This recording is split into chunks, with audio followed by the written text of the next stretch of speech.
top of the world, about to jump above it. Take it straight to the moon, 'cause we know how to rock it. Ain't no thing you can do, ain't no way to stop it. Now you're feeling it too, let's get it started. Throw your hands in the air while the beat is dropping. Acting like you don't care when everybody's watching.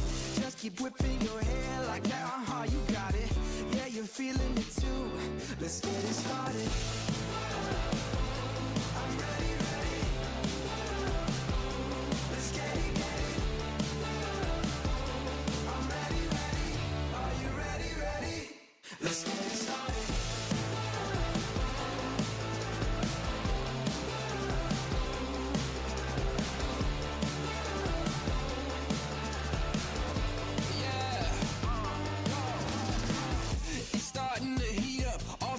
Off the meter, turn it up, blow the speakers, make them all to believers, break through the surface, tell them open the curtains, give them all what they wanted, yeah, now let's get it started.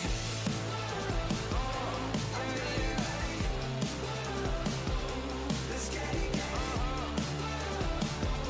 I'm ready, ready. I'm ready. Are you ready, ready? I'm ready. Let's get it started. Yeah, yeah. I'm ready, ready. Let's get it, get it. I'm ready, ready. Let's go. Are you ready, ready? Let's get it started. Let's get it started. Let's get it, get it. Let's get it started. Let's get it started. Let's get it. Yeah, yeah, yeah, yeah.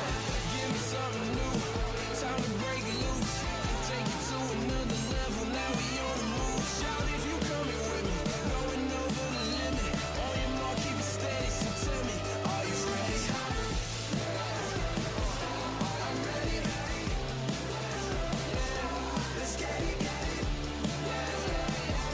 I'm ready, ready. Are you ready, ready? Let's get it started. Welcome, ladies and gentlemen. It's time for a brand new season, Season 4 of the NASRA Triple M Pulling Truck Series. It's race number 1 here tonight, and it is going to be a special one. Over 40 drivers already are getting logged in, ready to be racing here tonight for 134 laps. And it's all going to be here on LSRTV.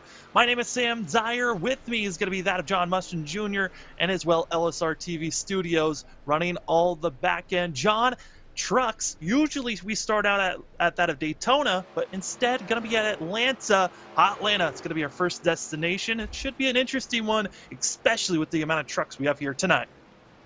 I was going to say, we're throwing 35, 40 trucks on hot Atlanta in the middle of what looks like a nice sunny day. I can't wait, brother. Slick tires. These trucks are fun to drive. They're easy to control. So this should be a good race. It should be a very good race for us here tonight, as it is also going to be a special memorial night for that of Joey Doucette. For that tonight is going to be the Chris Doucette Memorial 200, as tonight going to be honoring Joey Doucette's brother. He was a loved brother and son. He died unexpectedly at the age of 33 back in 2015. He was a local truck driver in Maine and had several victories under his belt, and he's missed every single day by family and friends and his brother Joey, who runs the 16 in honor of Chris. He was a devoted NASCAR and Daytona, that of Dale Earnhardt Jr. fan, and we will always miss that of Chris Doucette. So tonight, in honor of Chris Doucette, it is the Chris Doucette Memorial here tonight, and we are excited to give you all the coverage on LSR TV. John, hot Atlanta, drivers going to be slipping and sliding, and what also makes tonight so interesting, there is no fast repair. So these first couple of laps, when these drivers get going, they're going to be having a handful, and if they get any damage, your race is done. Well, the good news about the trucks in Atlanta, it's not really an aerodynamic dependent track like, say, Daytona or Talladega. However, if you get enough damage on the front end of these trucks, you overheat. If you get enough damage on the back end of the truck, it'll actually make this thing even harder to drive. So, yeah, they're going to want to be careful, especially these first, I'd say maybe 5, 6, 7 laps there, Sam. You know, that start of this race when there's no rubber on the track hardly. Yeah, these guys are going to have their hands full. They're going to have a ton to handle on till those tires are heated up. Then they're going to have to, worry with the cycle of the ups and downs. And also with this being a new season means a lot of new drivers coming in. As we take a look at our race information here tonight, drivers are just getting finished up with practice. Then they're going to have 2 laps of qualifying for 10 minutes to get their best time down to be up front. And then we have our 134 lap race here at Atlanta with also the additives of stage racing. We're going to have 3 stages here tonight. Stage 1 going to be at lap 30, then stage 2 at lap 60. Then we race it to the end. Expect an evergreen flag pit stop during that 3rd and final stage of the race. John, with it being kind of just shootouts for stage 1 and 2, these drivers, they can put it all on the line very early, or some, they might think about saving it for that 3rd stage and go for the win. Well, yeah, I think we're going to have a pretty even mix of both mentalities in this race. You're going to have these guys that want to win everything. They want to win the stages. They want to win the race. They want to win the starts. They want to win the restarts. They want to win getting off pit road, Sam. And then you're going to have the other side of that coin. These guys are like thinking big picture. I got to be there at the end. In order to win the race, you got to finish the race. So, we'll see kind of I think a pretty even spread throughout the field of those two mentalities. And all the mentalities are going to be thrown out here tonight and throughout the season. Tonight's season going to be a 20-round season. 14 races are going to be in the regular season to see who's going to be in the playoffs, where 16 drivers get to race for the playoffs. And then it's only going to be 3 races for that, then 2 races in the round of 8 before we get to our final 4. And in season 3, it was an amazing finish for those drivers, where that of Brady LaBeouf found himself in victory lane and winning the championship over that of Robbie Richards. And I gotta say, it was a great race. That at Charlotte which was the season finale. We get to have 20 rounds until we get to Homestead, where we'll find a new champion or potentially a repeat champion for this league. And I'm so excited to be having NASRA for the Triple M pulling truck series. Got to cover a little bit of the races during that of the playoffs for season 3, John, where they were 4 wide coming across the line. It was great racing you and I got to cover back then, but now we get to cover the whole season, and practice is done. It's time for qualifying, where all of it's on the line now. 10 minutes to see who can get the pole position here tonight. I tell you what, this is one of my favorite tracks, and I know a lot of guys say that, but I say it a lot too. Hell, I know. But really, Atlanta's so much fun to drive. But the qualifying lap is going to be very important. And you're going to see some of these guys use a kind of a different approach to qualifying here. Some guys will almost run it like a Talladega or Daytona lap, Sam. They'll run up high on the out lap, build up as much speed as they can, and then they'll stick it down low for the next lap. We'll see what Adam does here. Adam Newbert's on track right now in that number 4 Millie's. What is that, a Chevy? No, that's a Ford. It's got the blue oval on it. That's the Ford F-150 that the Ford is running for Tacoma, a Georgia native. Adam Newbert going to be starting his time. And also for Newbert, going to be running for that of Sick With It Motorsports. So we'll see what the Ford can bring. Adam Newbert, one of the drivers that was extremely quick during practice, was in the top 10 in speed, trying to do a similar thing here for qualifying. And John, with it being 10 minutes, these drivers are going to have some time to wait out to figure out when they want to come out. We're going to see half the field immediately try to speed the tone setters, as here comes the 4 out of turn number 4.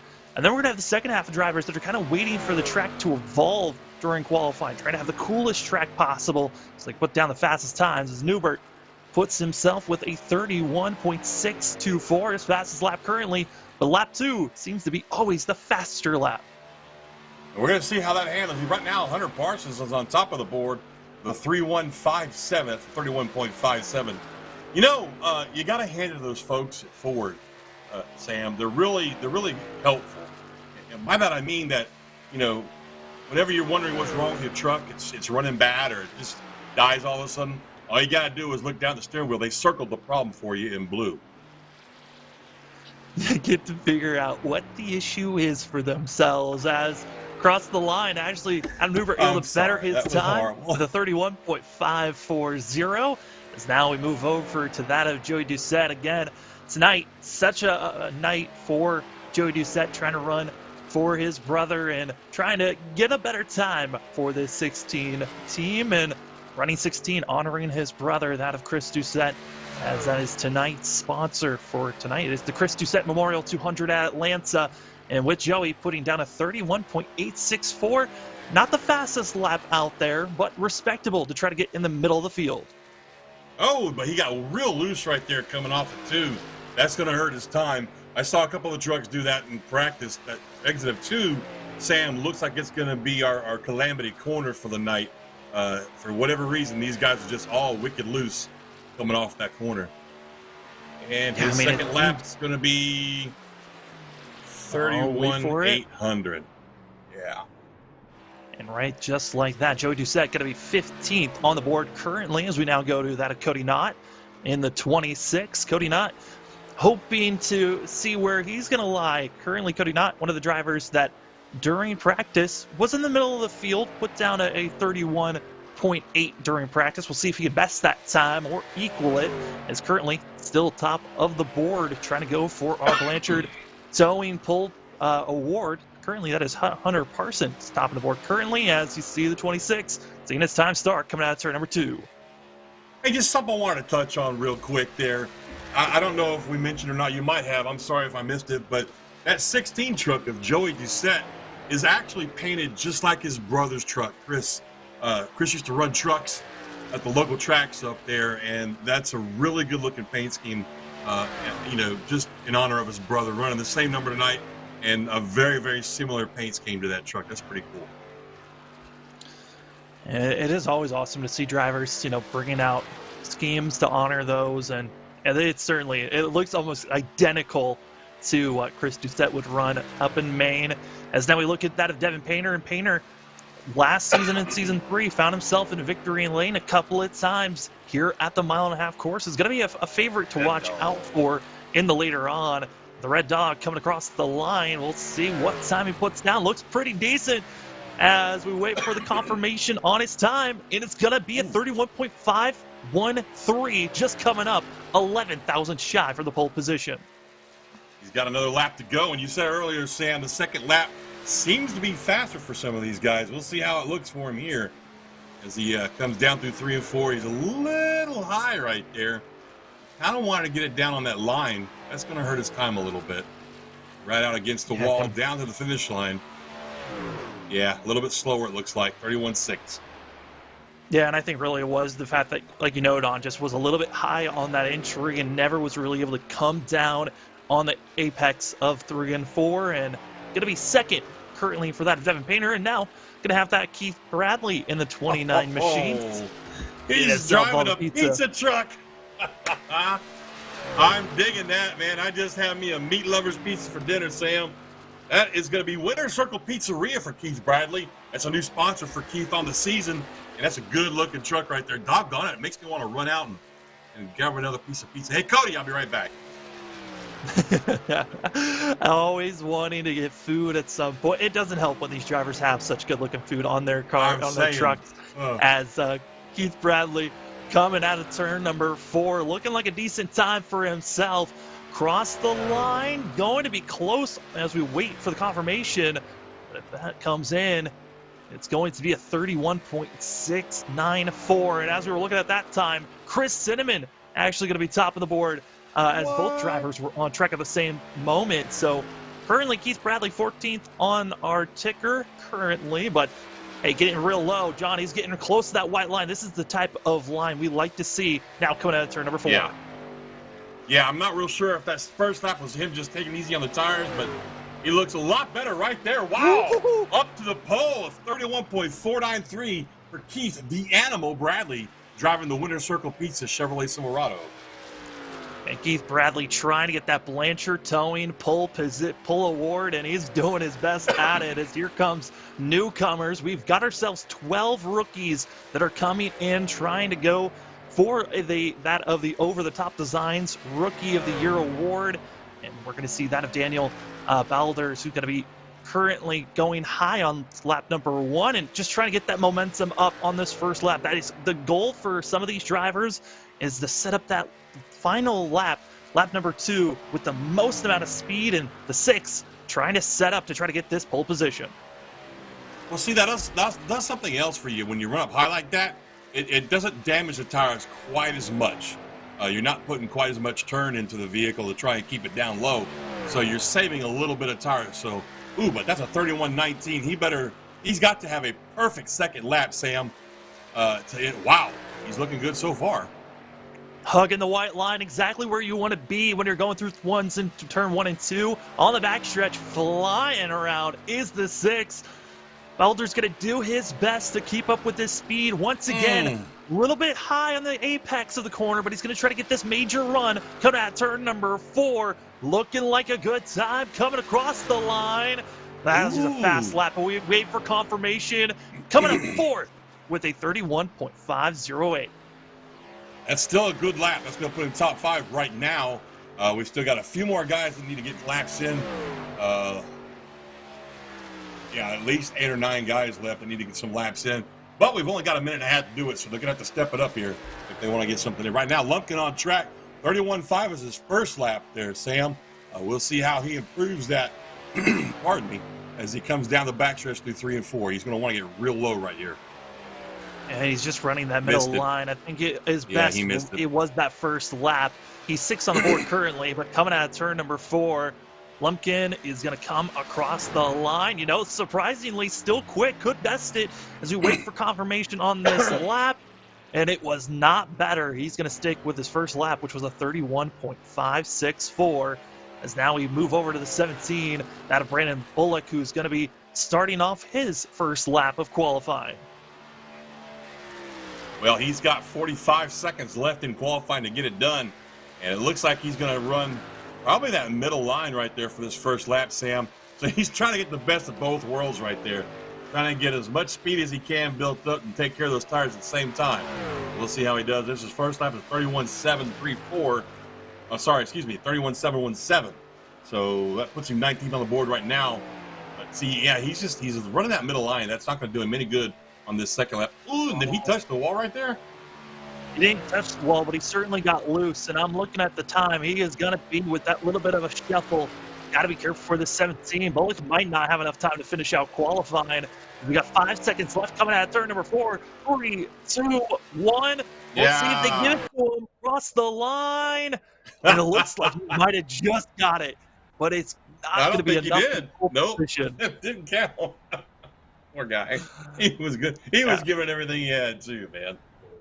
And you try to get everything that you can possibly for qualifying. And for 10 minutes, like I said, you got the first half. They're trying to be the tone setters. And then you got the second half that are trying to risk it all to see where they can place themselves. But here tonight, it's time to see where they start off. Getting your Bullock pole position to Bullock towing that of the Blanchard towing pole award goes to Keith Bradley in the 29 with Chris Simon in the 3 who is outside for row number 1. Row 2 goes to Hunter Parsons, rookie this season, in 05 with that of Daniel Bullard, who's going to be in the 6th, who is outside in row number 2. Row number 3, we find that of Devin Painter, as well as that of John Plimpton in the 87. Row 4, finding that of Adam Newbert, as well as rookie Ted Wade in the 2. Finishing out row number 5, got that of Jose Luis Riviera in the 97, as well as Ed Osborne. And row number 6, you got Derek Mullins in the 12 car. His outside, Kyle Hess in the 86 car. Row 7 finds Michael McKinnon in the 13, that lucky number 13. His outside, Taylor Peacock in the 81. Row number 8 finds Christopher Blanchard in the 19 truck. His outside, Zach Hartwig in the 88. Row number 9, 61 truck, Stephen Gregory. His outside, Logan Quinn in the 44. And in row 10, you're going to find Brandon Bullock in the 17. His outside, Tyler Daniels in the 96 truck. And then in row number 11, we find that of Matt Rutter, as well as Stephen Thomas in the 23, as well as we find that of Steve Williams in the 24, who is outside. It's going to be that of Dana 30 and the 39 of Haig. And we got Will Meza in the 37 for row number 13, to his outside. It's going to be that of Robert Richards in the 48. And then in 14th, we got that of Cody Knott, as well as Joey Doucette in the 16. Finishing out row number 15, we've got that of Ben Konoski, as well as Derek Kilgore. Row 16 finds Jeffrey Sickles in the 22. Dana Shepard is outside of the 43 truck. Row 17 is going to be Jacob Klingart in the 5 truck. Outside of him, Eric Zimmerman in the 94. Inside, row 18 finds James Morris in the 47. Outside of row 18 finds Tyler Dittmer in the 34. Row 19 is Justin Pitts on the inside in that 27 truck. To his right side, Austin McKinnon in the 8 truck. And then Mikey Williams in the 32. In row 20, Chris Hedden in the 95. And then rounding out the back of your field, Backgun Charlie does.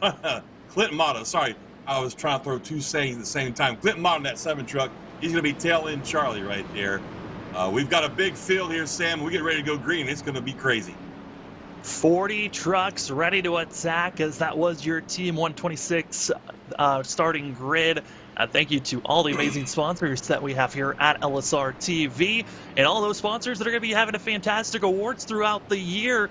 Here tonight, going to be watching out for awards. Already gave out that of the Blanchard Towing Pull Award, as well as there's going to be the Blanchard Towing Hard Charger Award at the end of the race. Whoa! Also, we'll see if other drivers, but right now, Matt Rutter has not left the grid, and drivers avoiding him, and that's going to be extending our pacing laps. So, John, this is kind of an unexpected situation. Right now, Wow. the 33 still has not moved. And I think, if anything, the 33 might have gone out and actually gotten some pizza and forgot to get back out on the track. I hope he's just, having some technical issues. He didn't just step away from the computer. But I was like, aren't they supposed to go green? The pace truck stayed out on track. What's going on? I'll tell you what, interesting, in all seriousness, interesting lane choice here. You've got the pole sitter, Heath the Animal Bradley, in that number 29 Winter Circle pizza truck. He chose the outside line on this start, Sam. That's a little unusual, but not to be unexpected. Yeah, I mean, it's really a different aspect trying to go for the outside. Going to be trying to get a better run and get straight sooner. I think that's going to be the advantage for the 29. We're going to be seeing drivers progressive banking throughout here tonight. The 33's been removed. He's off track. So we got ourselves 40 trucks ready to get racing, and we are stacked up, ready to go. Season 4, Race 1 of the NASRA Triple M Pulling Truck Series. We'll see how it all starts and who survives. Pace truck pulls off. It's time for all the drivers to get racing. It is the Chris Doucette Memorial 200, and we are green here at Atlanta. Green flag is out. Bradley out there on the outside gets a good jump on that 3 truck down the inside of Chris Cinnamon. The guy I guess it's about 2x2 sort of all the way back there. Looks like the 6 truck of Bowler on the outside is thinking about sliding down there. And so far, it looks like we've got a pretty decent start here, Dan.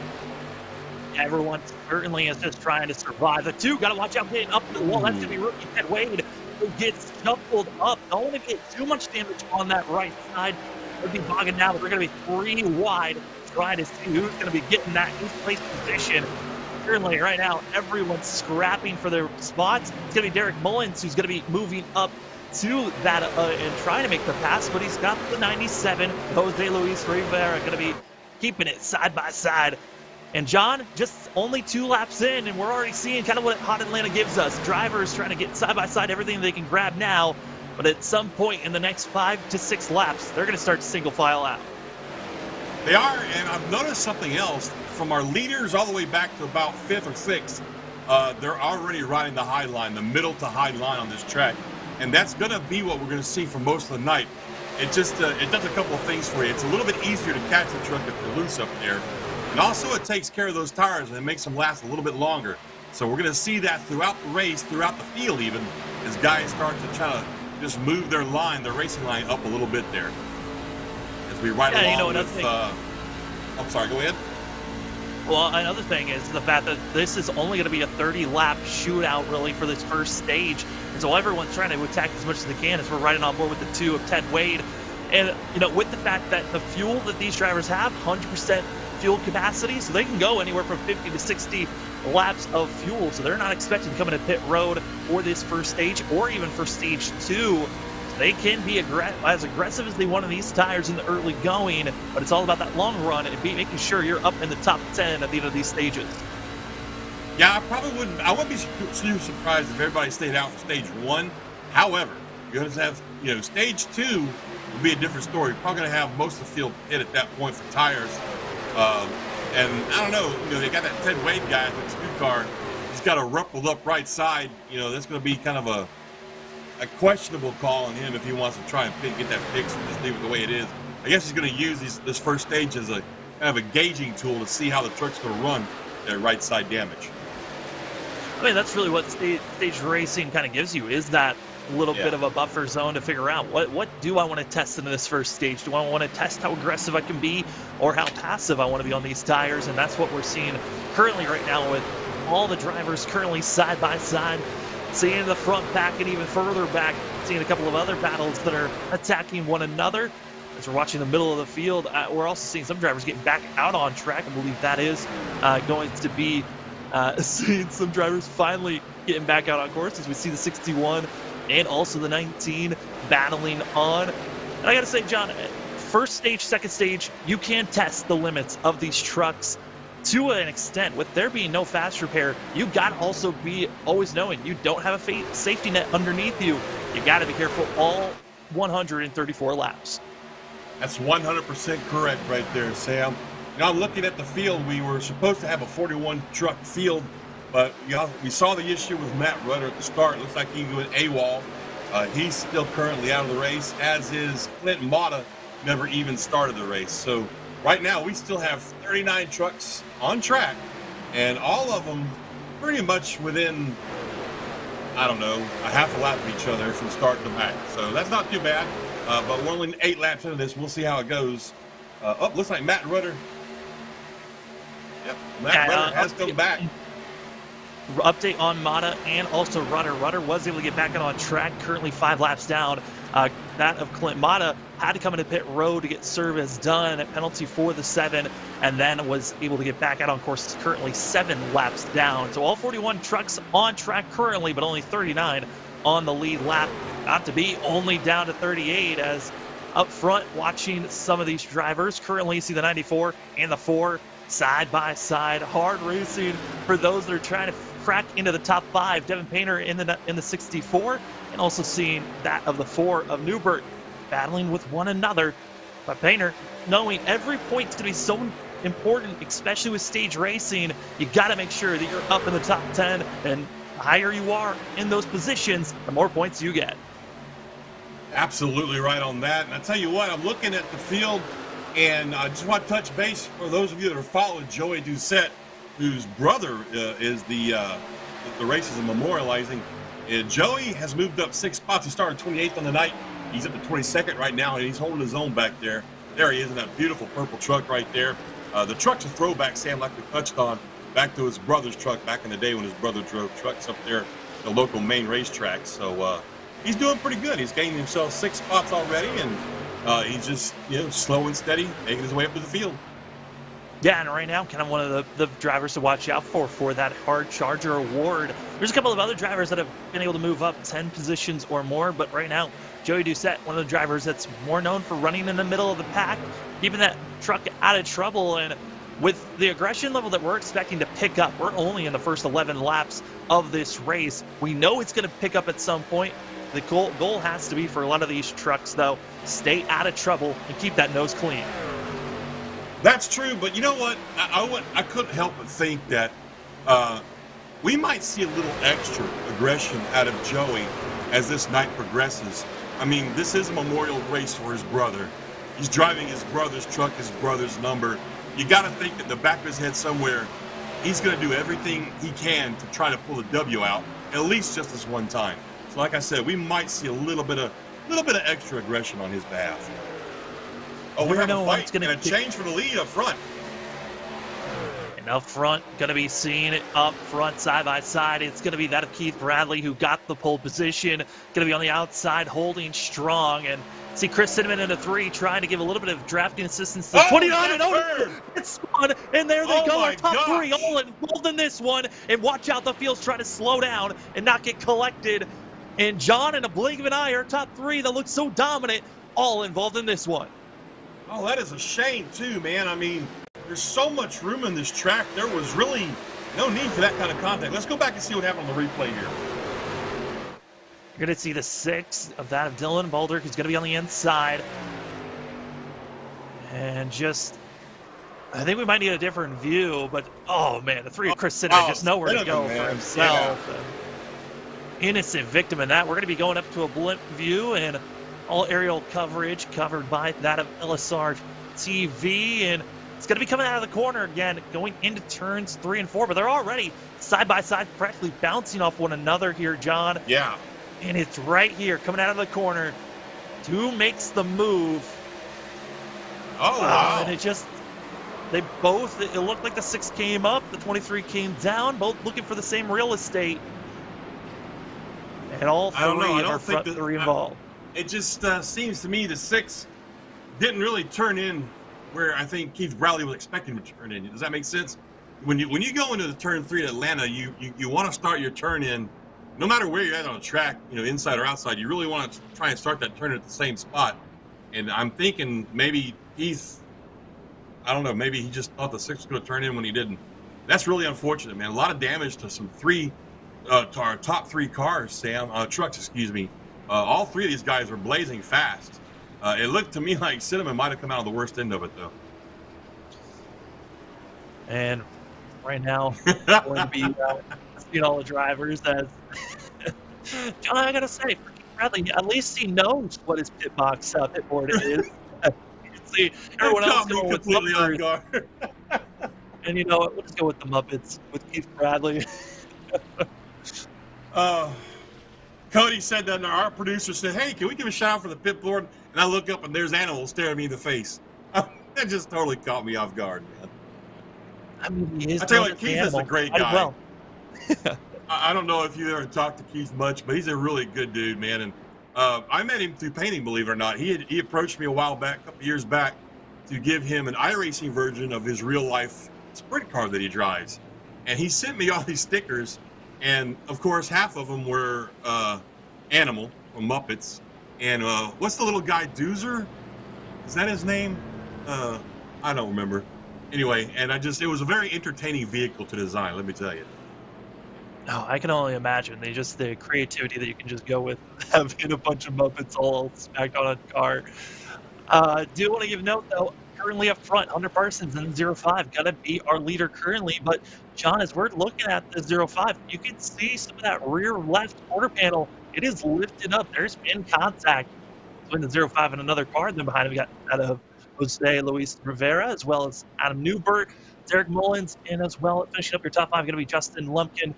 Going to be finishing out. We had about out of 8 drivers decide to come into pit road, being led by that of Devin Painter, Ted Wade, that of Daniel Boulder was going to be coming in with Keith Bradley and others, just trying to get those repairs put in. No surprise on the amount of drivers that came in to get service done, because we've seen a couple of drivers get up into the wall. I think the biggest surprise I'm looking at is the fact that we never saw the 05 come in. That damage could be hurting him on the long run as drivers getting ready to stack up to get the 1 to go sign. Absolutely. That 05 car is going to find some serious handling issues with that left rear damage like it is. That's going to put the spoiler higher up in the air. It's going to create more drag on that left rear. And he's not going to like the way that truck handles, I guarantee it. But back to those guys that got kind of messed up on that incident, Sam. Cinnamon stayed in 2.5 minutes in the pits. He's a lap down now to get all that damage fixed. And that's unfortunate because he had a really good truck and was just kind of biding his time back there. I mean, he let the 6 truck go. We saw that fight on track because he knew that, he'd be around at the end and he was going to take care of his stuff. And unfortunately, he just got caught up in that incident between Balder and Bradley there. Speaking of Balder and Bradley, they've restarted this race. Well, they'll be restarting back here in 34th and 35th, respectively. Man, that's a long way back. And they're going to be all the way back there dealing with hurt trucks and hoping that those trucks can continue to run on. Again, we noted on it, when you get damage, you're going to have to worry about it conserving your engine temps and hoping that your engine doesn't blow up later on these runs. So everyone's going to have to keep their eyes on some of our heavy favorites that had a great qualifying run. And now we're going to have to figure out how to rebound and just really get anything out of tonight. But for the rest of the field, this caution breaks this stage in half. It's now just going to be a less than 15 lap shootout to see who's going to be getting stage points for stage number 1 finishes at lap 30. We're stacked up. We're ready to go. Pace trucking is off. And we are green once again for the Chris Doucette Memorial 200 Oh, at my Atlanta gosh. 15. And John, that's a great way to cause a great calamity early on, but luckily everyone survives. We continue to race on. That could have been so much worse, Sam. As bad as he spun those tires, but luckily everybody had their head up on that restart. Nobody drove over him. You know what I was thinking? Now, I mean, I don't know. It could be true. It could not be true. Who knows? We'll find out. But when we get that first stage break, we've pretty much figured out that nobody's going to pit. Second stage break is kind of a coin toss. Could depend on how bad their tires looked. But I was thinking, with those two, Balder and Bradley, that were involved in that wreck, we know they're fast. Or they were fast anyway. Hopefully the damage wasn't too extensive on them. They may stay out for both those stage breaks and try to get some of their positions back via staying out when everybody else goes in. Thoughts on that? I mean, there's a potential chance, but I think there's so much damage. They might have to just come back into pit road just to finish off the optional damage they have. For a lot of these drivers, I think for stage one, when it is over, everyone's into pit road. You got 4 sets of tires in pit road to work with. There's certainly a lot of grip you can throw down, as we're going to be seeing a lot of these drivers come in for stage 1 and stage 2. Then again, expecting brief like up during stage 3 while they're trying to race to the end, as side-by-side racing for that of 3rd, 5th, and now single filing out as the drivers got a little bit of contact, got to watch out for themselves. You love to see drivers battling back and forth, but when you got trucks wobbling back and forth on the straightaway, John, that means they are trying to catch that truck every second before going into turn number 4. Absolutely. That's a truck that was way out of control back there. Wasn't quite sure who that was, but it looked like he had a couple of guys around him trying to dodge him at the same time. But back up front, Parsons is holding his own there, Sam. He's got about a 3/10, almost 4/10 of a second lead. Call it 3 or 4 truck lengths right there. So it doesn't appear that damage is affecting him as bad as we thought it would.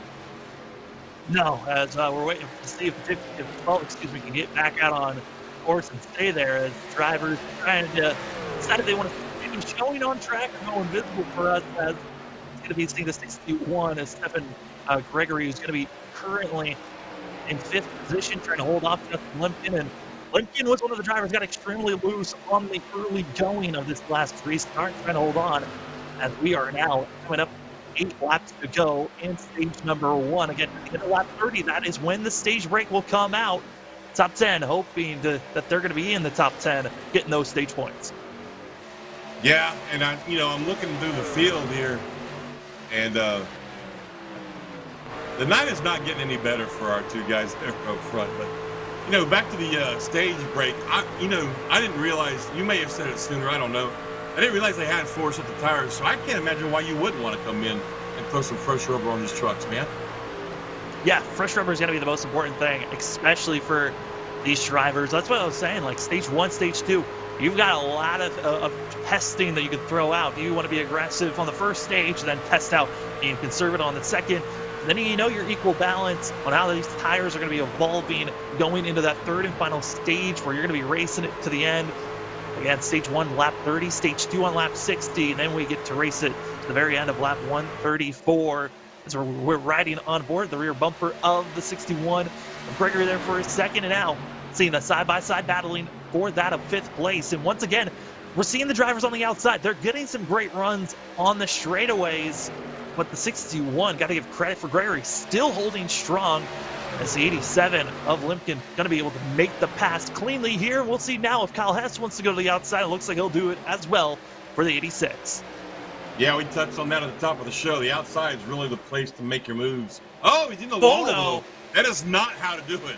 I mean, you want to be high, but not that high. You know what I'm saying? That was a little bit much right there, and that's going to cost him big time. That Darren's Ford number 87 just really lost a ton of speed and momentum right there. Sam, you saw it. Yeah, that's going to be Justin Limpkin, who's going to be in the 87, just limping his way. But for the lead, it's going to be that of Derek Mullins trying to get by Hunter Parsons here. They're late going, and also here comes Adam Newbert. And John, when we saw the huge wheel spin, it was this 12 that was the driver that had the major wheel spin, almost brought out another early caution on this last restart, and now challenging for the lead. Yeah, we're watching him scrape some paint off that right side too, trying to loosen that truck up a little bit, I guess. Every time he comes off and exit a corner there. He's going to try this outside now on the 05 of Parsons. We'll see if he can pull it off going down through 1 and 2 there, Sam. We've seen the 12. He's shown a lot of speed. We've also seen other drivers make this outside line work. As here comes that of Mullins in the outside. Great run. Also going to get a little bit of drafting help from that of Adam Newberg, but we saw the same thing like this just 10 laps ago. Could we see calamity of our front two again? It looks like for Derek, he just hits the go button, and what a launch out of turn number 4. That's exactly textbook passing on the outside here in Atlanta. He did everything right, stayed off the wall, but kept his foot in the gas. And off he goes, man. Look at that. He's already got 4 or 5 truck lengths on the 05 of Parsons. In the meantime, Adam Newberg is all over that back end, making him a little bit loose there, it looked like, coming through 1 and 2. I don't think Newberg was expecting a little bit of a late block here from Parsons. So trying to give any position he can. Now going to be going to the outside, a little bit more of a defensive line. As right now, Derek Mullins is going to be looking solid. He's getting the win for number 1 here at Atlanta. The first 2-step Memorial 200. 2 laps to go in the stage. Right now it's 12. Mullins, Parsons in second. Newberg for 4th, 3rd. And that Taylor Peacock going to be back in 5th place. I'm sorry, Sam. You were breaking up real bad there, but I have no idea what you just said.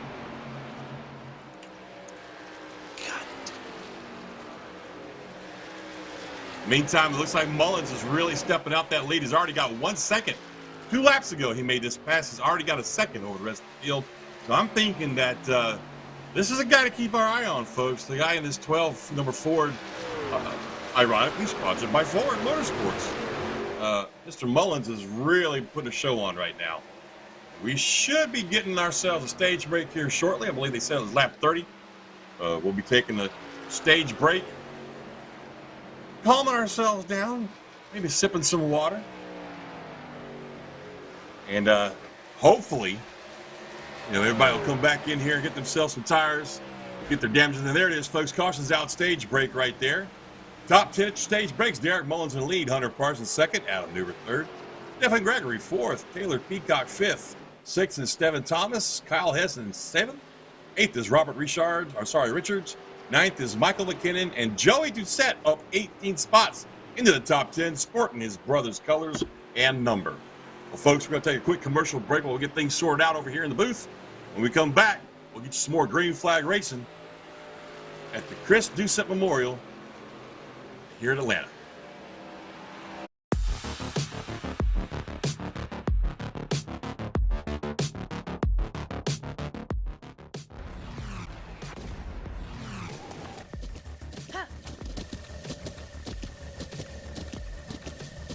With the Butt Kicker Gamer 2, what you see and what you hear is what you feel.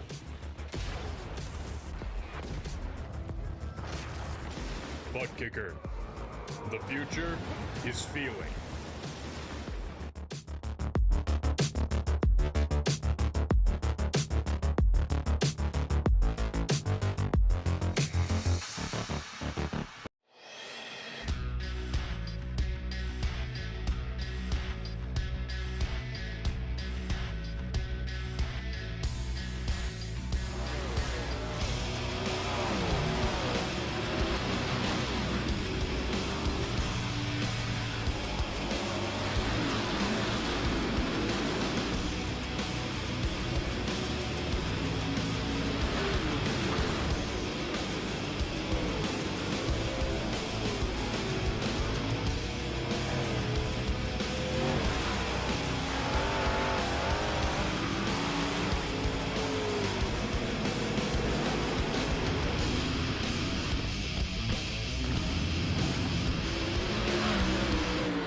An automobile purchase shouldn't be hard.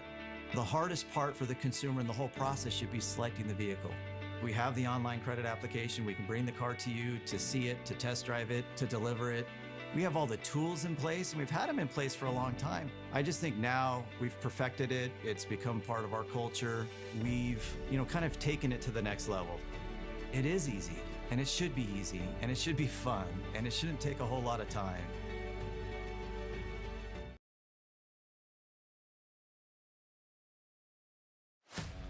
Chrysler, Dodge, Jeep, Ram, right? Our Ram trucks, truck of the year, amazing trucks. We have fun Jeeps, and then the exciting Dodge and Chrysler products. Lots of performance there, lots of excitement there. They've done a great job in really creating a full scope product line that could suit everybody's needs. Whether it's a family vehicle or a fun vehicle or a utility type vehicle or a big truck, we've got it all for our customers.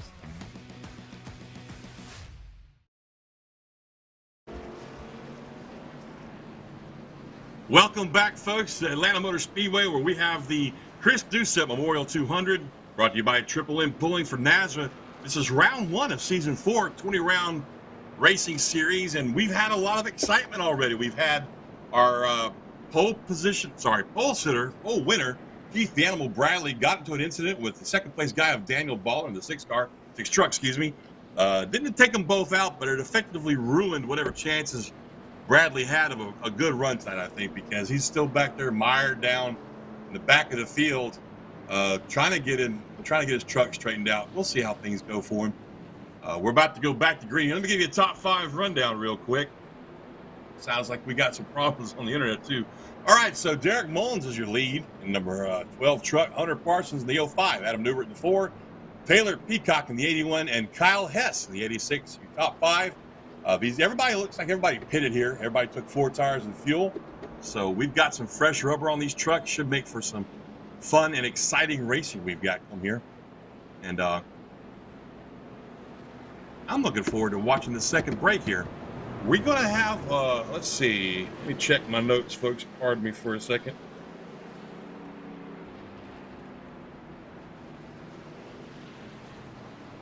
I know we have another break here. Cody, when's the next break on this thing, the next stage break? Lap 60. So we got 25 laps, basically, of a shootout here. And if I'm one of these drivers, I'm definitely going to be just as aggressive as I can. Probably would have done it the first stage, too, just to see how these tires are going to hold up again.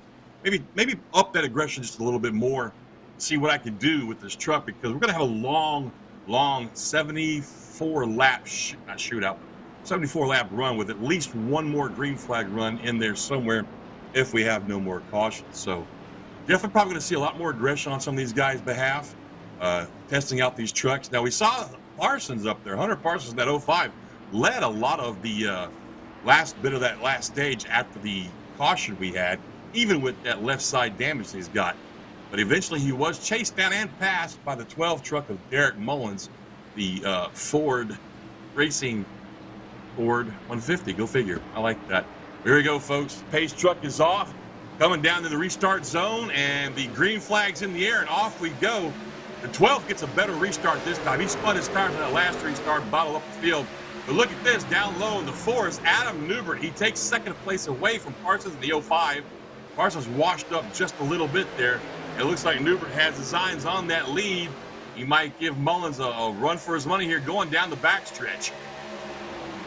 Stacked up 2 by 2. It looks like 05. I don't know if Parsons is having some issues or what.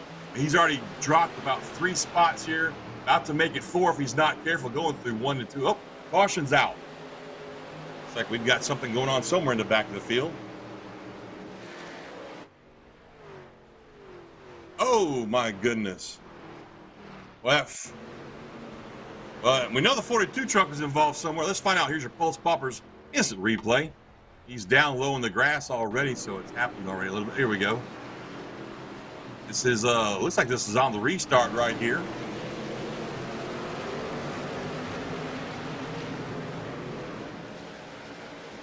Ed Osborne in your 42 truck up there on the outside already has a little bit of right side damage, it looks like. Oh, his motor blew.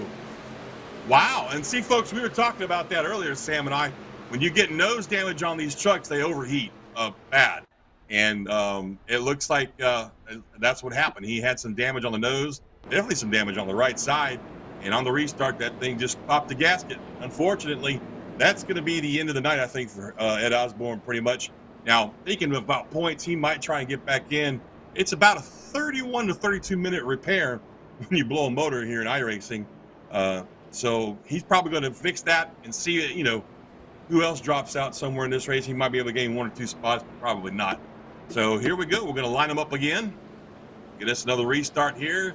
That kind of gives the 12 car of Derek Mullins a bit of a break, try and figure out what he needs to do on this next restart. Now, we saw the original start of the race, the pole sitter, Keith Bradley, started on the outside, and that seemed to work out pretty good for him, but that was 38 laps ago, and we've got a lot of rubber to put down on the track now. Yep, here comes Lucky Dog on the outside. That's good. At least somebody's having some good news tonight. But back to what I was saying, so, you know, if I'm Derek Mullins, I mean, it's only, you know, lap 38 of 134 laps. We've still got a little under 100 laps to go, so it wouldn't be a bad idea to maybe try a restart on the outside and see how that works out for him.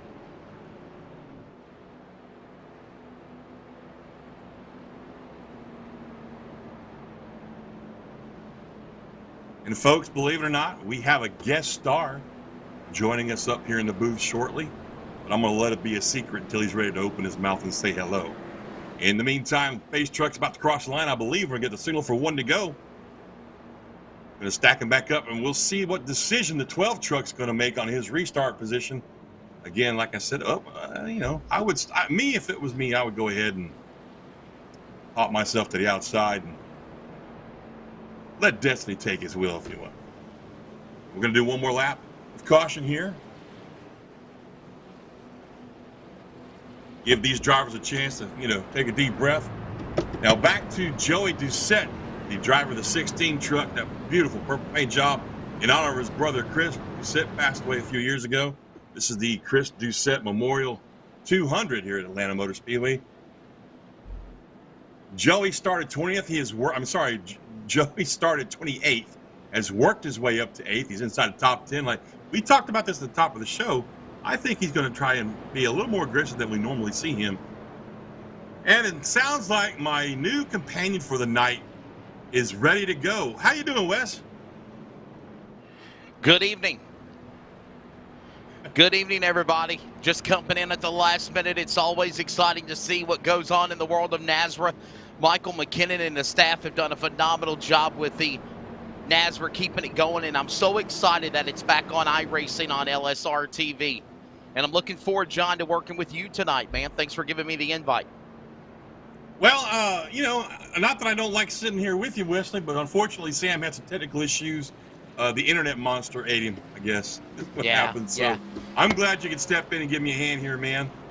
You know me. I've got a lot going on, too, so my head's not really ready for a primetime spot like this. So I need a superstar sitting next to me. Well, I don't know about all that, bud, but I had an off night, and I was just chillaxing watching the NASCAR awards banquet, as a matter of fact, and or the Hall of Fame ceremony, and saw the Mayday, and just glad to be here, man. iRacing on LSRTV is just doing so many great things, and we're just excited to come back for the restart. The Triple M Trucking and Hauling Truck Series of NASRA back whole season. This is just round number 1.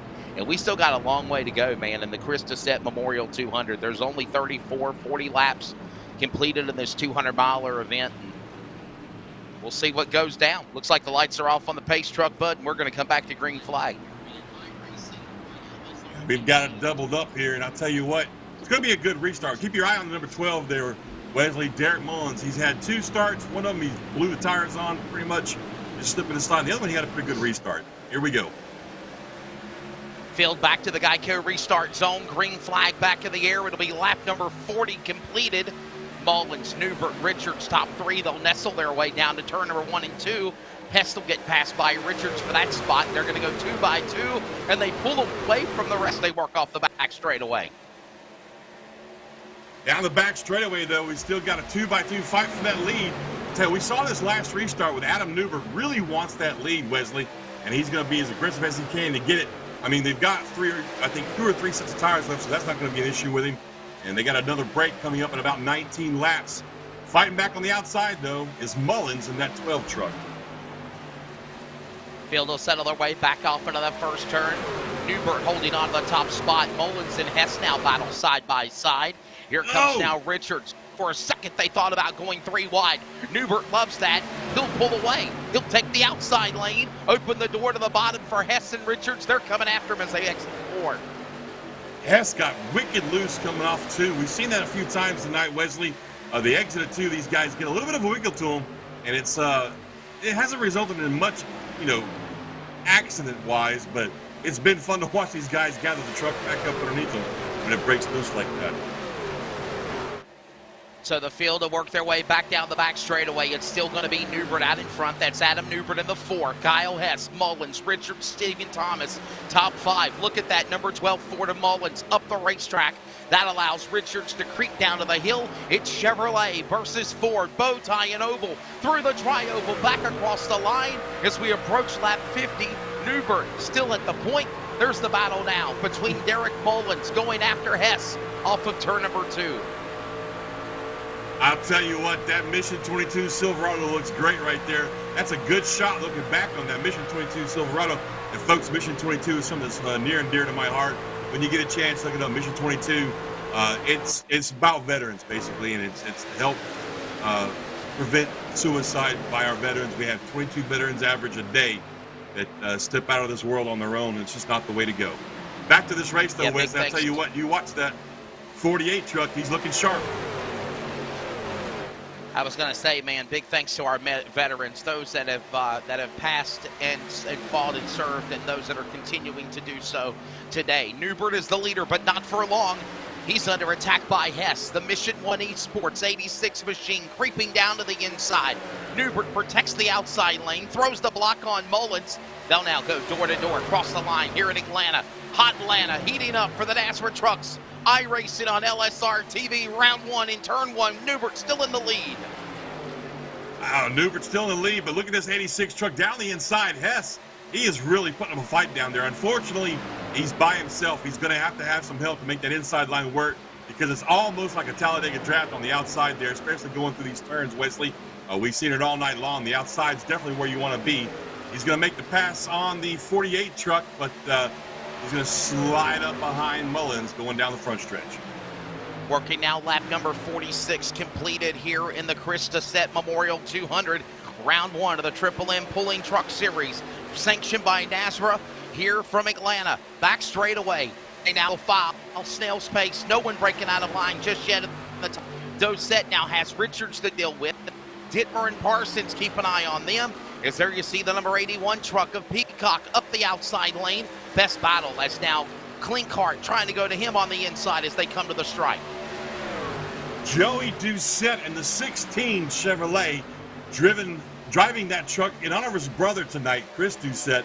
He's moved up 23 spots inside the top 5 now, and he is doing his brother proud right now. Wesley, you may not know this, that truck paint scheme right there, that's the truck paint scheme that Chris Doucette drove on his real-life truck up there around Maine and local tracks up in that area. Same number he drove to. And I'll tell you what, we called it at the top of the show. Joey is putting on a hell of a show tonight. Definitely making his family proud. Got Bud Kicker on the side of that machine. His Bud Kicker has been a part of a lot of gas on iRacing on LSRTV as well in years past. We're approaching lap number 50 in the Chris Doucette Memorial 200 at Atlanta. Mullins is the leader. Under attack, though, is Hess. Thomas and Doucette coming after them on the outside lane. Newbert losing the lead. Mullins on the bottom coming through to take the lead out of 4. He's thinking about it. He's trying it, but he's just got to get some help down there on the inside, or he's going to have to give just a little bit of a side draft to that Ford truck. Great 2x2 fight going down into turns 1 and 2 for the lead. 2x2 like Noah leading the animals to the arc off of turn 2 to the back straightaway. Newbert 1 lap, Mullins the next lap, even on around the corner of the racing loops.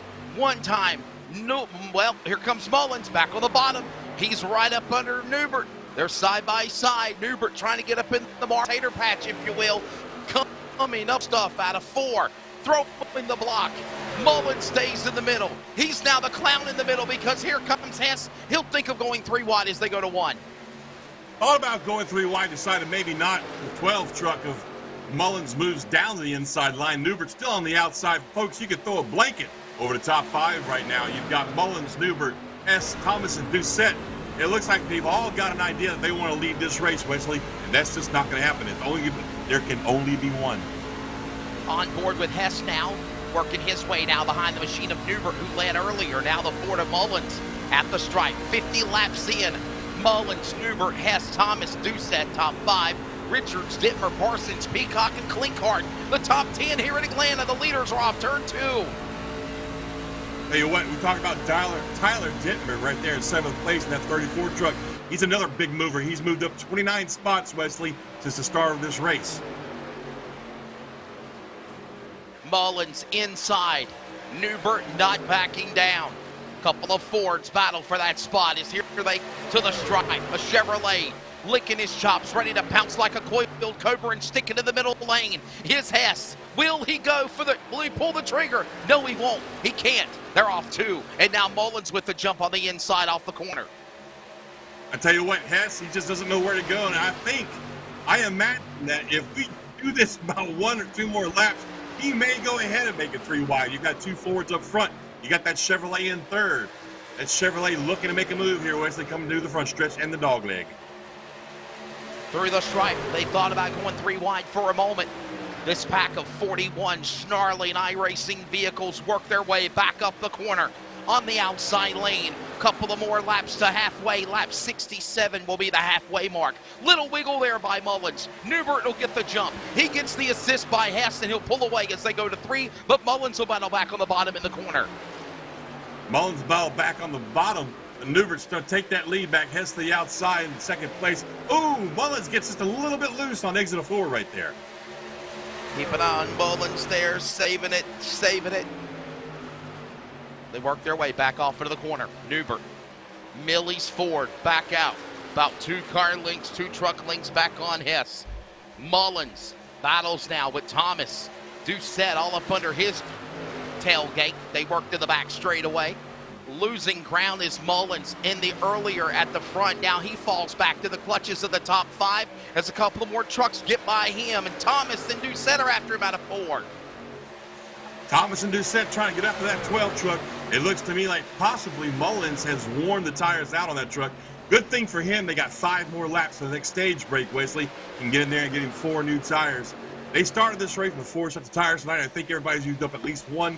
So he'll be able to get in on the stage break that we're going to have here in a few laps.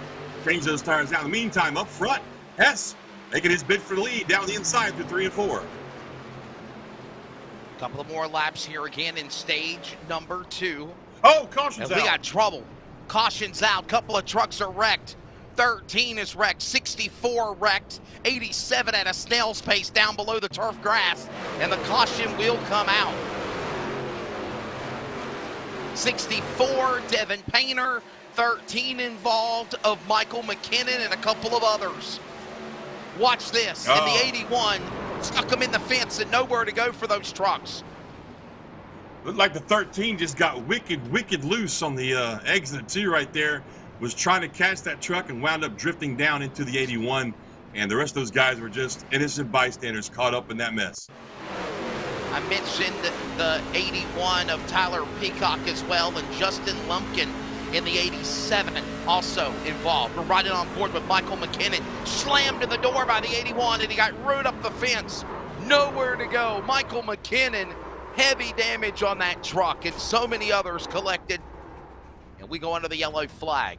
Lap 57 of 134. And I will say this, I got a notification earlier that the iRacing on LSRTV is back also on Facebook, and I got to watch just a little glimpse of you and Samuel doing the intro. And I will say this, Samuel, no fast repairs. They're going to go on the time clock, and they got to do whatever they can to get whatever damage they can fix. You cannot use a fast repair tonight in this series. Yeah, we touched on that at the top of the show, Sam and I did. No fast repairs. You just have to do what you can to get your truck fixed under caution, or excuse me, under the pit stop right there. And I believe they're going to go ahead and count this as the stage break, even though the stage break wasn't planned until lap 60. I believe they say close enough, and this will be the stage break right here. We see everybody come in, get 4 tires of fuel, and we'll see a few guys hang out in the pit stops there, Wesley, trying to get their trucks fixed up. Just approaching halfway here in about another 10 laps or so in the Christo Set Memorial 200 Round 1 of the Triple M Pulling Truck Series, sanctioned by NASRA on iRacing on LSRTV. Of course, John Mushton, Wesley Outland, Samuel Dyer unable to join us because of some technical issues back at home. He is in California. I am in Carolina. And believe it or not, John, internet and everything working good at my house. Don't jinx anything, knock on wood. But there is about 4 inches of snow in North Carolina outside of my broadcast studios in Clayton as we speak, and I hate it. Hey, man, you might have just jinxed yourself there, buddy. Never, ever tempt the internet gods by saying that your stuff is working Well, I fine. knocked on wood. I knocked on wood, Yeah. okay? I knocked on... I won't repeat You what hear our that, right? producer just did. Yeah. Well, Well, I'll tell you what, we talked about him at the top of the show because he was our pole sitter. Unfortunately, he got into an entanglement with another competitor on track. That's Keith the Animal Bradley, driving that Winter Circle Pizza Chevrolet. He's still mired back there, low in the field, 33rd right now, it looks like. And that's too bad, man. I like Keith. He's a pretty good dude. He had a great qualifying lap, Wesley. I don't know if you got to see qualifying or not, but man, he knocked out a good one. But on to some shinier stories. Oh, go ahead. I'm sorry. No, I said I did. I saw that Millie's Ford, man. He put a really good lap down. And like I said, it's really cool now that it's not only back on our YouTube channel, but also iRacing on LSRTV is also back on Facebook. Happy with that. It looks to me like Bradley's going to take the wave around right here is what he's trying to do. Because he's not scored up in the front. He's still scored way back there in the back at 33rd. Yep, there goes the wave around. He's still struggling getting that thing fixed up. Joey Doucette's up to 4th place now in that 16 truck.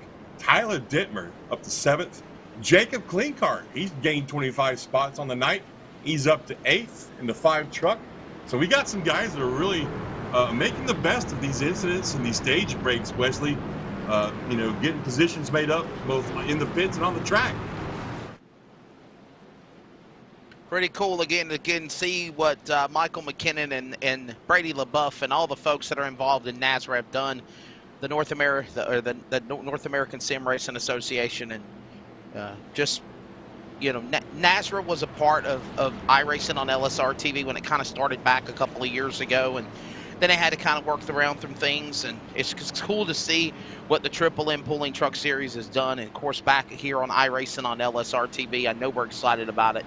And I believe we're going now into stage number 3, which would actually go and take us to the checkered flag, as they did say this last caution would be considered the stage break. Final stage, lap 60 completed when they work to the Geico restart zone.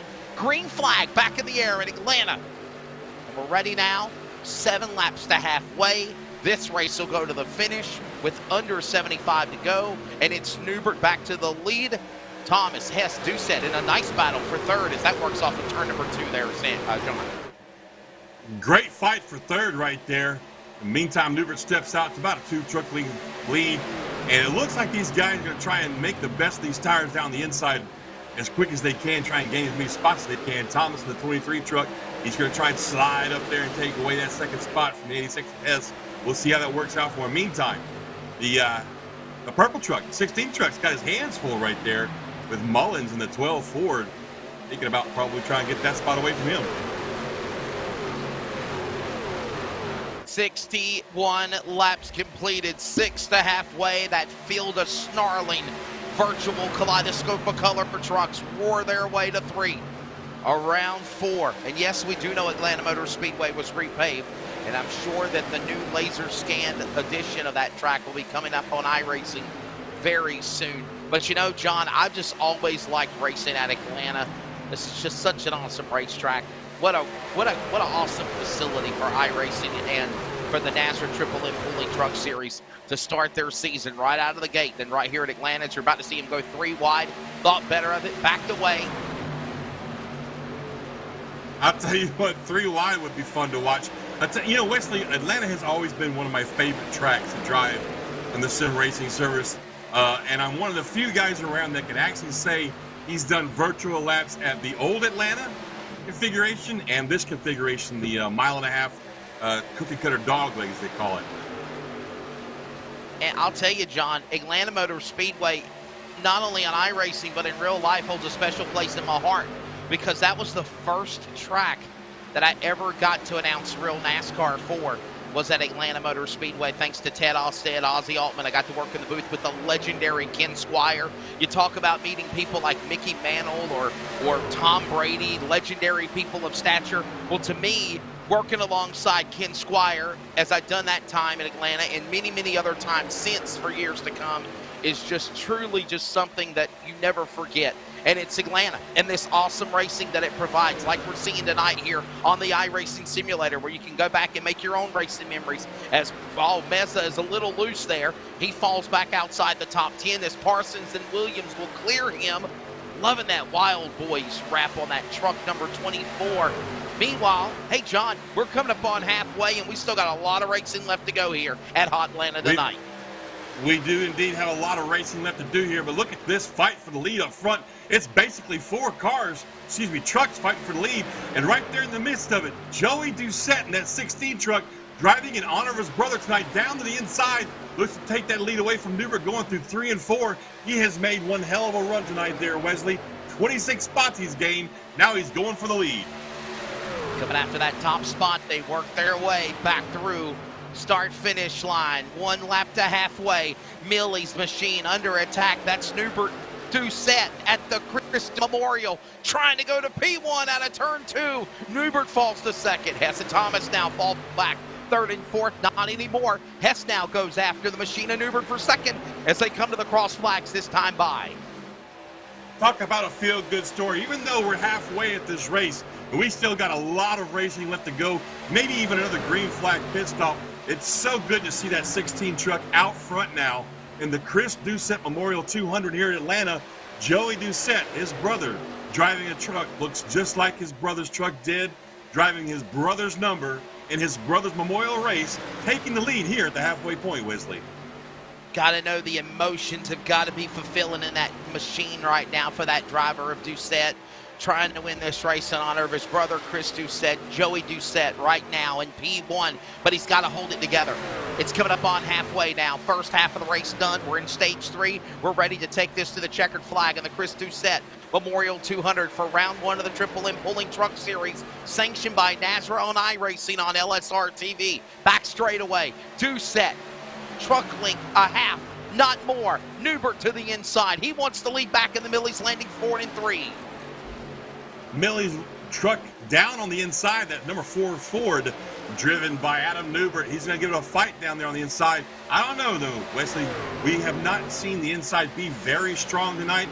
Yes, the 16 took the lead on the inside, but look how strong he looks on the outside right now as he battles back in front of Newbert through 1 and 2. Field work back off of turn number 2, side by side for a moment, but Newbert backs up under the tailgate. He'll settle in under Doucette. Now here comes Hess. He'll peek down to the bottom. He'll look for the lead. Kerry Thomas with him. Mullins on the bottom as well as he's got back in the top 5. Built for tough, they say. The Blue 12 is coming hooking with Hess as they work through the tri-oval on lap 70. We've got quite a gaggle of trucks right there. 3rd, 4th, 5th, and 6th all battling kind of in a diamond shape going through turns 1 and 2 right there. You're going to see Hess pull up ahead of Thomas there. Klinkart in the 5 truck. Klinkart's another one. He's climbed up 28 spots tonight. He's up inside the top 5 in that 5 truck, looking good tonight, looking sharp, and looking very, very fast. Field works their way back off of turn 2 to the back straightaway. Now back off turn 4. Front stretch now. Millie's machine driven by Newbert, holding P2. Doucette now pulls away by at least 200ths of a second. Well, here comes Hubert. Newbert under attack. Hess is there. Thomas is now there. They now go up the racetrack single file. Doucette now has that field reel him back in as the train roars now to the inside in 3, except for the 5 of Klinkart breaking out of line in turn 3. It is so hard to pick anybody in this race right now that has a dominant, quote-unquote, truck there, Wesley. I mean, just when you think one guy's going to take the lead and step away, 5 more trucks step up and say, hey, hold on a minute, we got something to say about that. Yeah, I believe so, man. There's still a lot of racing here left to go, to be honest with you, and you just can't pick anybody out of the litter just yet, man. You got 41 trucks, and honestly, the top 25, top 20 for that matter, are just separated by mere 4 seconds on the pack. So literally, anything can go on. Top 10 by less than 2 seconds. So still, a lot of racing here as we're approaching lap number 75. And as we hit lap 100, we go into triple digits. John Mustian, I believe the patience level is going to go into overload. Obviously, people will become impatient. They'll be a little bit more aggressive. And then it's going to come down to who really wants to win the Chris Doucette Memorial 200. Oh, I absolutely agree with you, Wesley. But I have noticed something, and I mean, I've got to hand it to these NASRA guys. This has been a long race already, 75 laps, but I think we've only had 2, maybe 3 accident cautions. We've had our stage breaks, That's of good. course. But these guys have been, I mean, they've been fighting hard, too. Don't misunderstand what I'm saying. They aren't, you know, just riding around, you know, follow the leader style. They have been very aggressive. You've seen it. You've been here long enough so far in this race. I'm just really impressed with the driving skill of these guys here in NASRA tonight in this truck series race that we've got going on.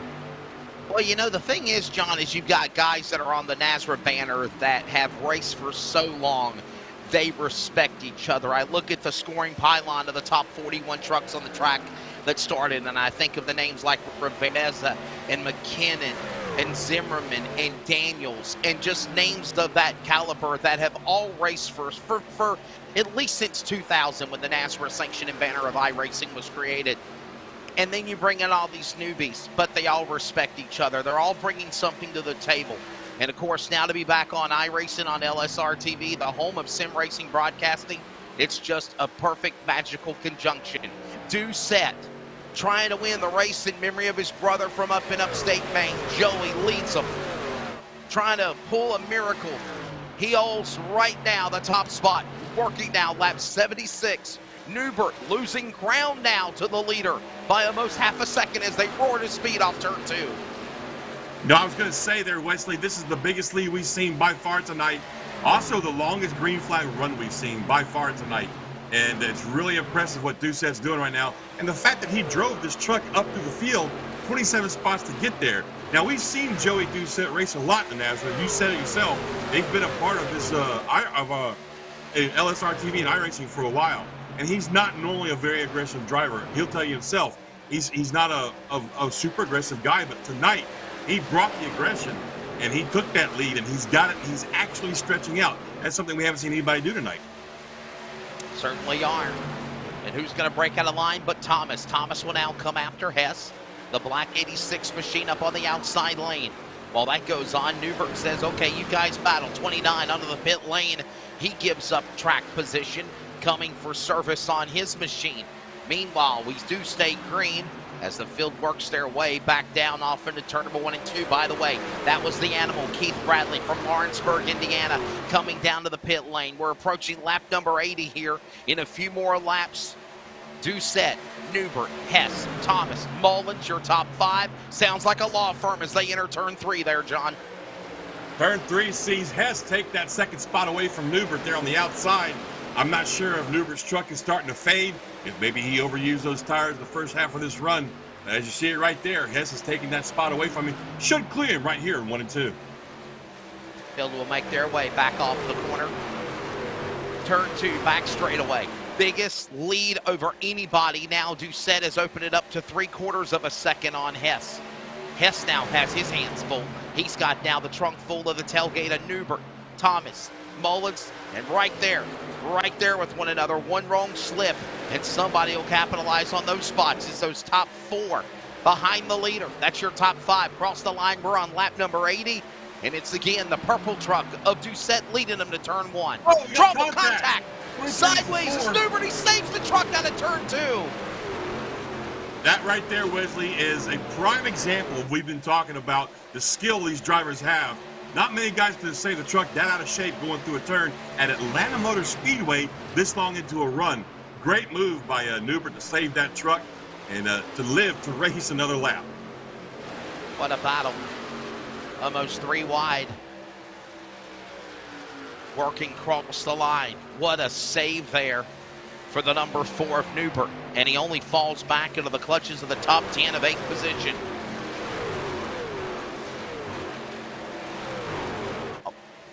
Back straightaway, Doucette. Well, truck below, top of your monitor sideways. Is he going to lose it? He did. Did he lose it in front of the pack? No caution yet. We were watching it on the top of the monitor. Looks like he saved it. No yellow flag while this goes on. What a battle heated up in the top 10. This is Wade. This is Parsons. This is Williams going at it down into turn number 1 and 2. Yeah, Parsons, Wade, and Williams, you just throw a blanket over these guys. The 05 right there also. He's got some damage, but believe it or not, Wesley, that's been on there all night long. I think it happened on the initial start of the race when I got to the back of him. It hasn't seemed to have affected his truck as I thought it would. Normally when you see a guy with left rear damage like that on a truck, it does not handle well at all. Does not seem to have affected him at all, though. Back straightaway into the now turn 1. They'll exit onto 2 to the back stretch. There's that number 5 truck of Clinkhart. And Clinkhart rides up the outside lane, little sideways as he dirt tracks it off of 2. Behind him, the black 34 of Dittmer. Lizard Reeks. Chevrolet down to the inside. And that Works machine will pull up in front of now Clinkhart. Gives him a shot up the hill. Wow, what a save. Both trucks there. That could have been really, really, both trucks losing the handle, and they save it together, Johnny. They go to 1. Yeah, that was insane, Wesley. That really was. But let's give a shout out to both these guys. Clinkhart and Dittmer both have climbed up through the field. Oh, loose again right there off of 2. And this is about the time of a run, Wesley, where you're going to see a lot of this. The track's hot. It's slick. It's got a lot of rubber down now. These guys have been on these tires for 26 laps, 27 laps, something like that. So you're going to see a lot of guys starting to get pretty loose like that. But, man, the skill involved right there to save those 2 trucks and not, wrap them up on each other. That's great. Lap 86 of 134 now as they come to the line this time by Mojo rising again on the 5 of Clinkhart. He'll settle back under Dittmer's machine. He got sideways. He's in the wall. Slaving it down to the inside is Parsons. He had to do some checkup driving below the apron. No harm, no foul, and we still stay green with a save, Johnny Boy, out of 3. I'm telling you, that, like I said, this is where it's going to start happening. These guys they're probably getting a little caught off guard by how loose this truck is getting right now, because this is the longest we've gone on a green flag run, Wesley, and he's got significant right front damage now to that truck. It doesn't seem to be bothering him at all as he pulls right back up on the back of the 05 of Hunter Parsons right there and tries to sneak by, hopefully getting that spot back. But I tell you, he's got to be careful now, Wesley. He does. He's got to be very careful. Yeah, certainly has to keep an eye on that now. We've got to wonder how much damage might be on the number 5 machine of Clinkhart. Doucette, Hess, Thomas, Mullins, Balder, Dittmer, Newber, Parsons, Clinkhart, and Williams now with the top 10. Change of positions going on there. Looks like that was Lumpkin and Richards along with Sickles battling for that spot. Down to the inside, Sickles in that 22 machine, sizing up Richards up the hill. The 0X machine, 87. That is going to be Lumpkin now. And it just seems like, John, as they exit off of turn 2, you just look like you can see them at a dirt track, just dirt tracking those trucks coming off the exit of the corner.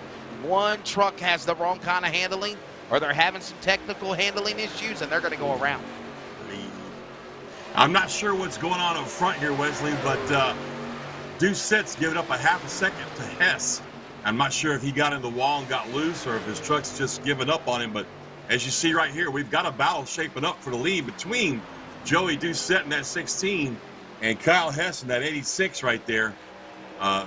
We said it earlier about 5 laps ago. These guys are getting loose. These trucks are getting really hard to handle the longer we go on this run.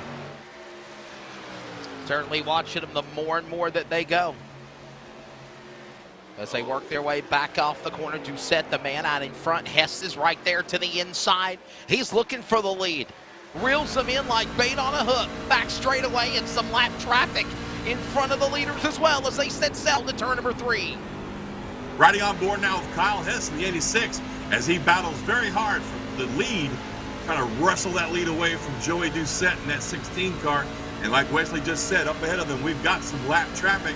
That'll play a part here shortly, probably down the backstretch, Wesley.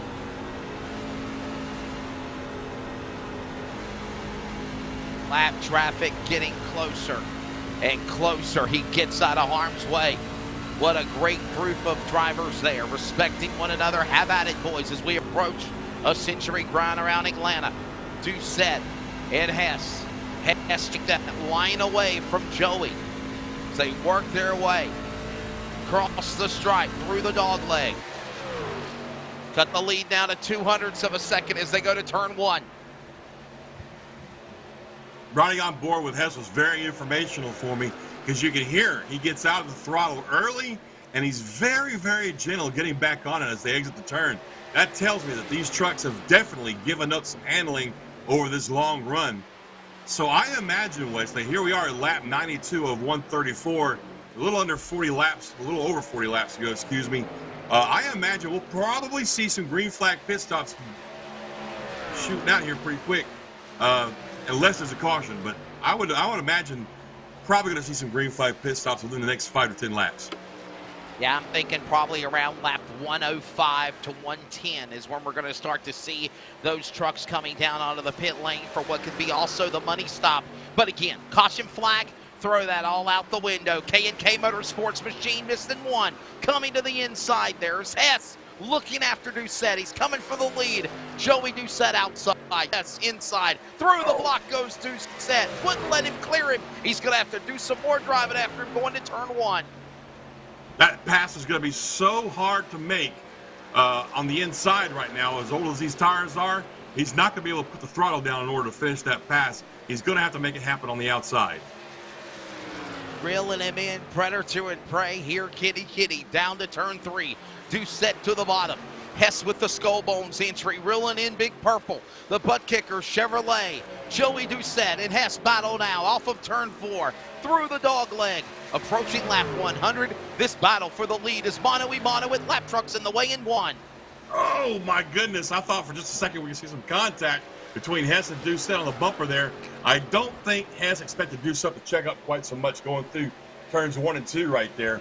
I'll tell you, it's so much fun to watch these guys driving these trucks this long into the run because they are a handful, Wesley.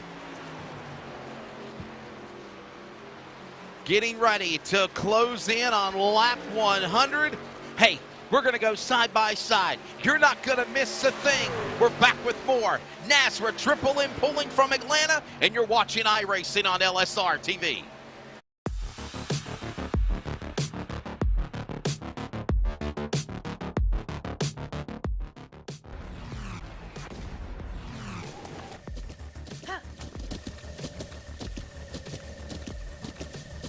With the Butt Kicker Gamer 2, what you see and what you hear is what you feel.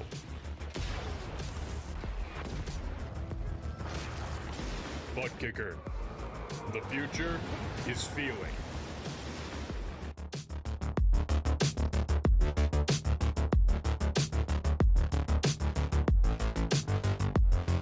An automobile purchase shouldn't be hard. The hardest part for the consumer in the whole process should be selecting the vehicle. We have the online credit application. We can bring the car to you to see it, to test drive it, to deliver it. We have all the tools in place, and we've had them in place for a long time. I just think now we've perfected it. It's become part of our culture. We've, kind of taken it to the next level. It is easy, and it should be easy, and it should be fun, and it shouldn't take a whole lot of time.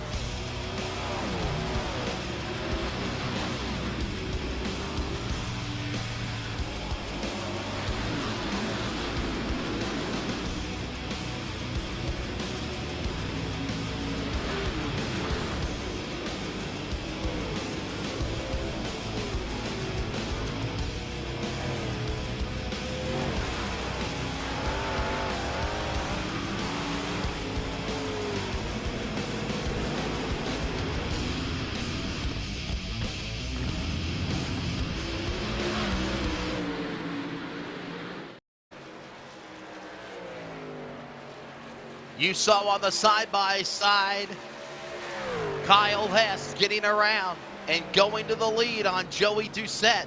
And not only did he go to the lead, John, he has pulled away. Welcome back to coverage of iRacing on LSRTV, round 1 of the NASRA Racing Triple M Pulling Truck Series from Atlanta. I'm Wesley Outland, filling in for Samuel Dyer. John Muschin Jr. alongside producers on Rocket Media include Charles Wooten and Jeff Stabnow. And we've got pit stops right on lap 100 there, John.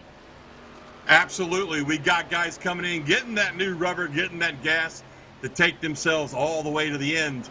Joey Doucette's on pit road, it looks like. Oh, I take that back. No, Doucette stayed out. Our leader came in, 86 of Hess did. So, Wesley, here we go, buddy. This is going to be the money stop right here. You know, I kind of feel bad because normally I get these money stop times of pit predictions pretty close, but oh my goodness, I think Hess overshot his pit stall. He did overshoot his pit stall. Kyle Hess, he'll lose maybe 2 seconds on the pit lane because of that mistake. And it's the money stop of all things. Doucette's right coming to pit lane. And he hit the cone. Wow. That's gonna be a penalty. That is so unfortunate right there. So not only does he lose time, but he's gonna get penalized. Wesley, gosh, that breaks my heart. That really does. Are you kidding me? Such a strong run for Doucette is now not overshot his pit stall. He parks in front of Doucette. Now he'll finally exit the butt kicker Chevrolet off pit lane. Well, maybe I'm wrong. Wow. He did not get a penalty for that. That's fantastic. No penalty. I mean, he lost some time on track. Don't get me wrong.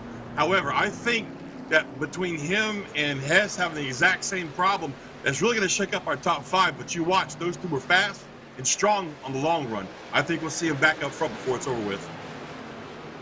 And by the way, we are past lap 100. Remember that blend line. They got to stay below the bottom of the apron until they pass that blue cone on the back straightaway. Then they can draft up in the pack.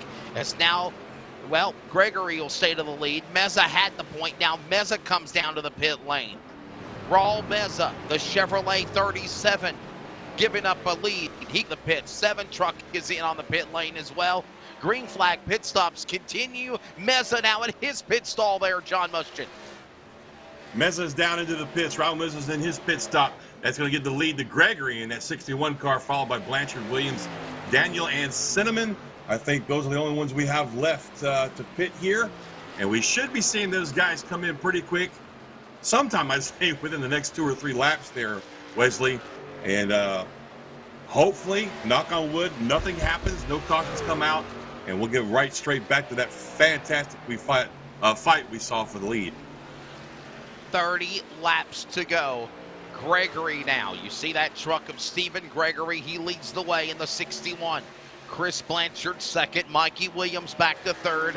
Tyler Daniels, Chris Cinnamon, and we await those trucks to pit. Everyone else has come to the pit lane.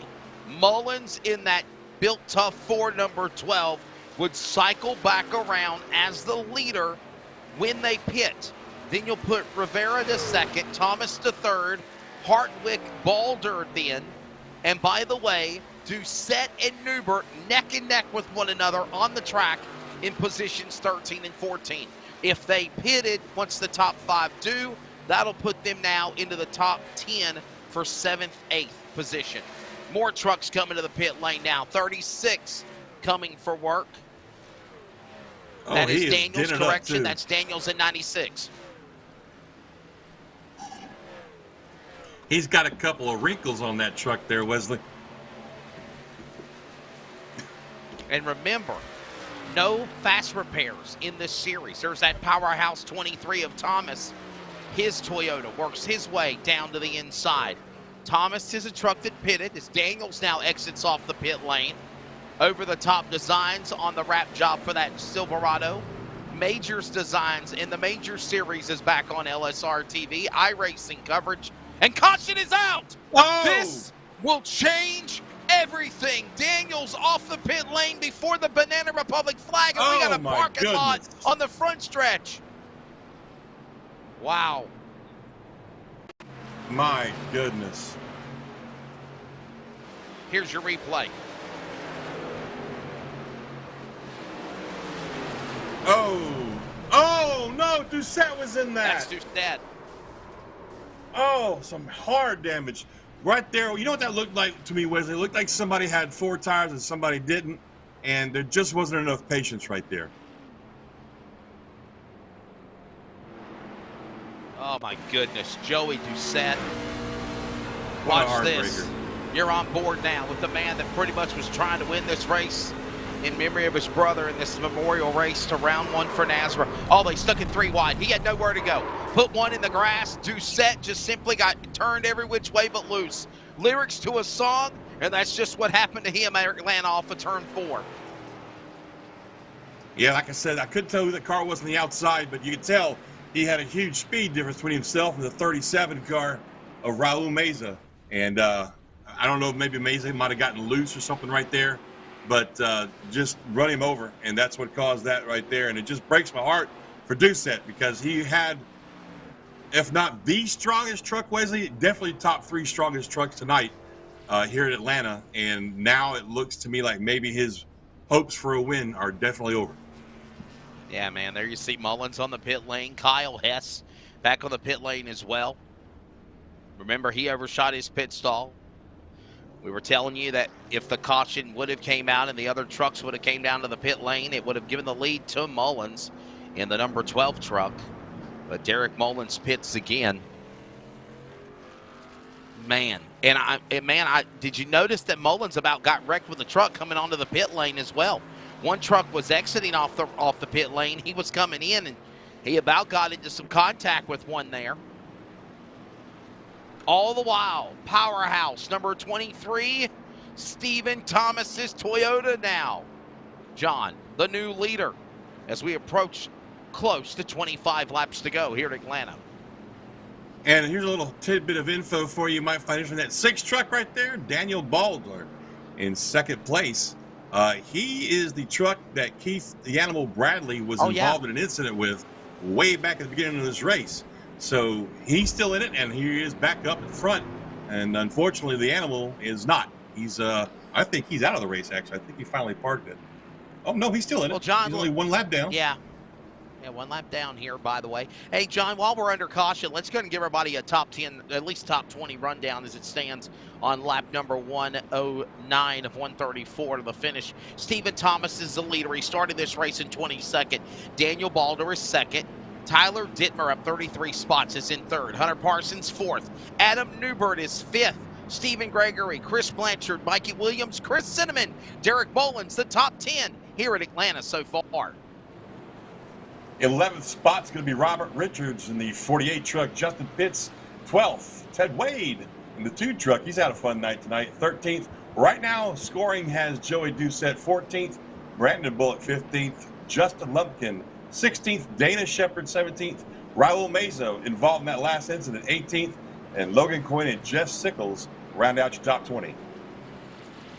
And we'll mention the last names for the rest of the rundown of 41 trucks that took the green. It includes Knott, Klinkhart, Zimmerman, Kilgore, Daniels, Painter, Keith Bradley, Rivera, Williams, and Ganoski, your top 30.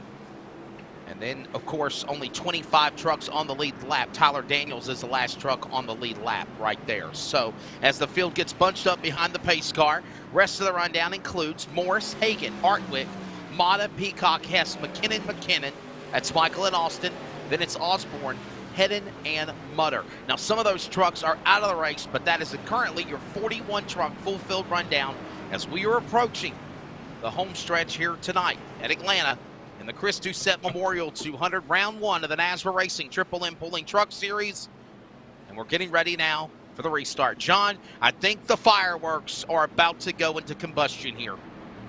I think we're going to see a lot more beating and banging than we have all race long. We're coming down to 23 laps to go. We just had, I don't even know how many trucks take the wave around. So they're going to be coming with a full head of steam around here as these guys come through 3 and 4. Wesley, man, buckle in, brother, and take a deep breath. It's about to get nuts.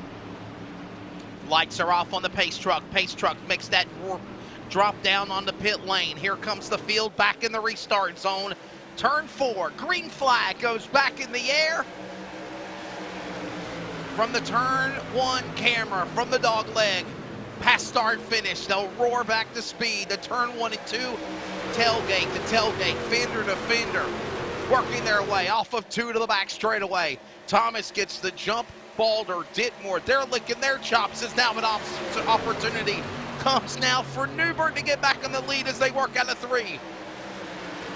Baldwin on the outside, man, really trying his best to take that lead away. He's got Newbert sort of giving you a little bit of draft help right there, but in the meantime, still down low. Thomas in that 23 refuses to give up that lead. He's going to try and fight back, and going to wind up sliding back to second there, Wesley.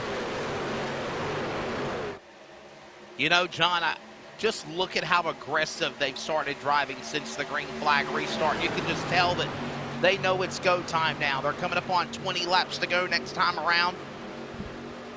Balder in the lead. Newbert now back up to second. Thomas, Dittmer, Parsons, all in that pack. Mullins now roaring through the top 10. He's on the inside. Got all up under the machine of Gregory and working on Williams as they go to turn number 1 and 2. Man, what a gaggle of trucks we got right here. And the aggression level bumped up into the wall. Trouble. Mullins, They contact. save it. They save it. And there's Caution's still a caution, but they save it. There's got to be a wreck behind the 12. That's all I can guess. And there it is. There it Man, is. Yep. 24 spun. Caution is out. Tyler Daniels, I'm understanding, involved in the accident, and so was the 24. Oh, my goodness. Oh. Oh, no. Wow. Daniels involved. The 24 truck, look at the Wild Boys entry. Caught up in it. Was that the 7 rolling away, I believe? Watch how close Doucette came to getting involved. Oh, never mind. Steve Williams in the 24. Clint Mata in the 7. And yes, so Daniels in the 96. Watch this again, John. Oh my goodness. Doucette just snuck by on the inside of that one. Man, I bet he stopped breathing for about half a second right there. Another multi-truck accident. Working off of turn number 2 and 3. And the yellow flag back out again. And trucks in the front, John, 20 to go, less. Do you pit or do you hold your position? Oh man. I don't know, brother. That's a tough call for a guy like me. We got people who are missing their pits, too. The 22 slid through his box. Yeah. That's going to hurt. Yeah, it looks like the top 15 is what we're being told stayed out on the racetrack. Everyone else, beaten, battered, bandaged, damaged, bruised, banged, they're torn and tattered onto the pit lane to try to get some type of remedy to the finish. But if you're in the top 15, you got a shot. And I don't think that's why they pitted there, John. I'll tell you what, exactly. And I don't know if they've got many tires left, to be honest with you. I kind of lost count on who took how many tires. They start off with 4, Wesley. And I know they've done, everybody's at least changed 2 sets. I'm not sure what past that. So they may not have a reason to come back to pit road right now. So what you got is what you got. And again, there's that track position question also. You don't want to lose too much with less than 20 to go. So up front, we see Newbert. He's been fighting hard all night. He's been a part of this picture all night long. Up front, we got Daniel Bodler in second spot. We talked about that earlier, Wesley. He was involved in a very early racing incident with Keith the Animal Bradley. We thought he was down and out, but I stand corrected. Here he is in second place. How's that song go by Elton John? I'm Still Standing. That's it. Ready to go to the finish. Standing. 18 laps to go. And look who's back up to P1. Adam Newbert in the Millie's Landing Ford. Back to that top spot again. What a race they put on. Now the second. The next diag entry, number 6, Daniel Balder. He's been kind of quiet since I've joined the race on around lap number 35. Stephen Thomas in 3rd. Tyler Dittmer. Hunter Parsons, Mikey Williams. Biggest climber of the race is Mikey Williams in the truck number 32 in the 6th position. Maybe we can give him some TV love real quick and show off his machine, as right now he's got a good solid top 10 run. Highest climber of the race so far in the 6th position in truck number 32. And there he is. That is an interesting paint scheme. You see the 32 down on the bottom, though, right? You see it? Yeah, that's like, that is a very interesting paint scheme. The green And the tailgate. It's very unique, metallic, magenta green, if you will. I would. You can't miss And the that tailgate, truck. yes, I like that. I like that, yes. That's a very interesting paint scheme. I like that. Hey, look, I'm old school superstitious, Wesley. I don't put green on any of my vehicles. Well, don't forget Green race tomorrow cars night. are a bad thing. Yeah. Don't forget tomorrow night, the main sim racing series is in action. That'll be on Saturday night. And Monday night, we've got the Sim 500 Esports League and the Trans-Service Blizzard Series. John and I normally call that on iRacing on LSRTV every Monday night. Of course, we are taking off this week for the Tuesday night series that Greg Rentz and I worked together on with the Northwest Pro Late Model Series, but the Northwest Racing Series is going to be cranking up very, very soon. Whole bunch of cool things going on. LiveSimRacing.com. If you'd like to know more information, at LSRTV, Facebook, Twitter, and Instagram, at NASRA Racing as well on social media. It'll be 16 laps to go, and it's getting hotter and hotter in hot Atlanta on iRacing. Field comes to the Geico restart zone, ready to send it as Newbert. Green flag back in the air. He'll pull away to the inside. Pulling back now, Balder on the outside lane as they go to turn one there, John. I'm sorry, I didn't mean to walk. It looked like Dittmer spun his tires pretty bad right there. Really bottlenecked everybody on the outside line. It's going to give Bottler a good shot at, making a run for the lead right there. He got nobody to worry about behind him. Back straight away, up the outside. Balder is there.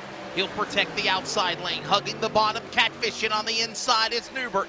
Newbert, does he have the line? Does he have help? Thomas, do you go left or right? He can't make a decision. He'll stay now with Balder to the lead in turn one. Bottler slips by, takes the lead, dives it down, shuts the door on Newbert in the Ford truck. In the meantime, 23 of Thomas is still on the outside, trying to figure out where exactly. Oh, we got contact on the backstretch, and they're wrecking three trucks. And he's back. And he pulls into the pack, and he's upside down. He turned into the field and got airborne. Oh my goodness! And a big truck accident on the back straightaway. Oh my! And it's Joey Doucette again. That poor guy just can't catch a break tonight.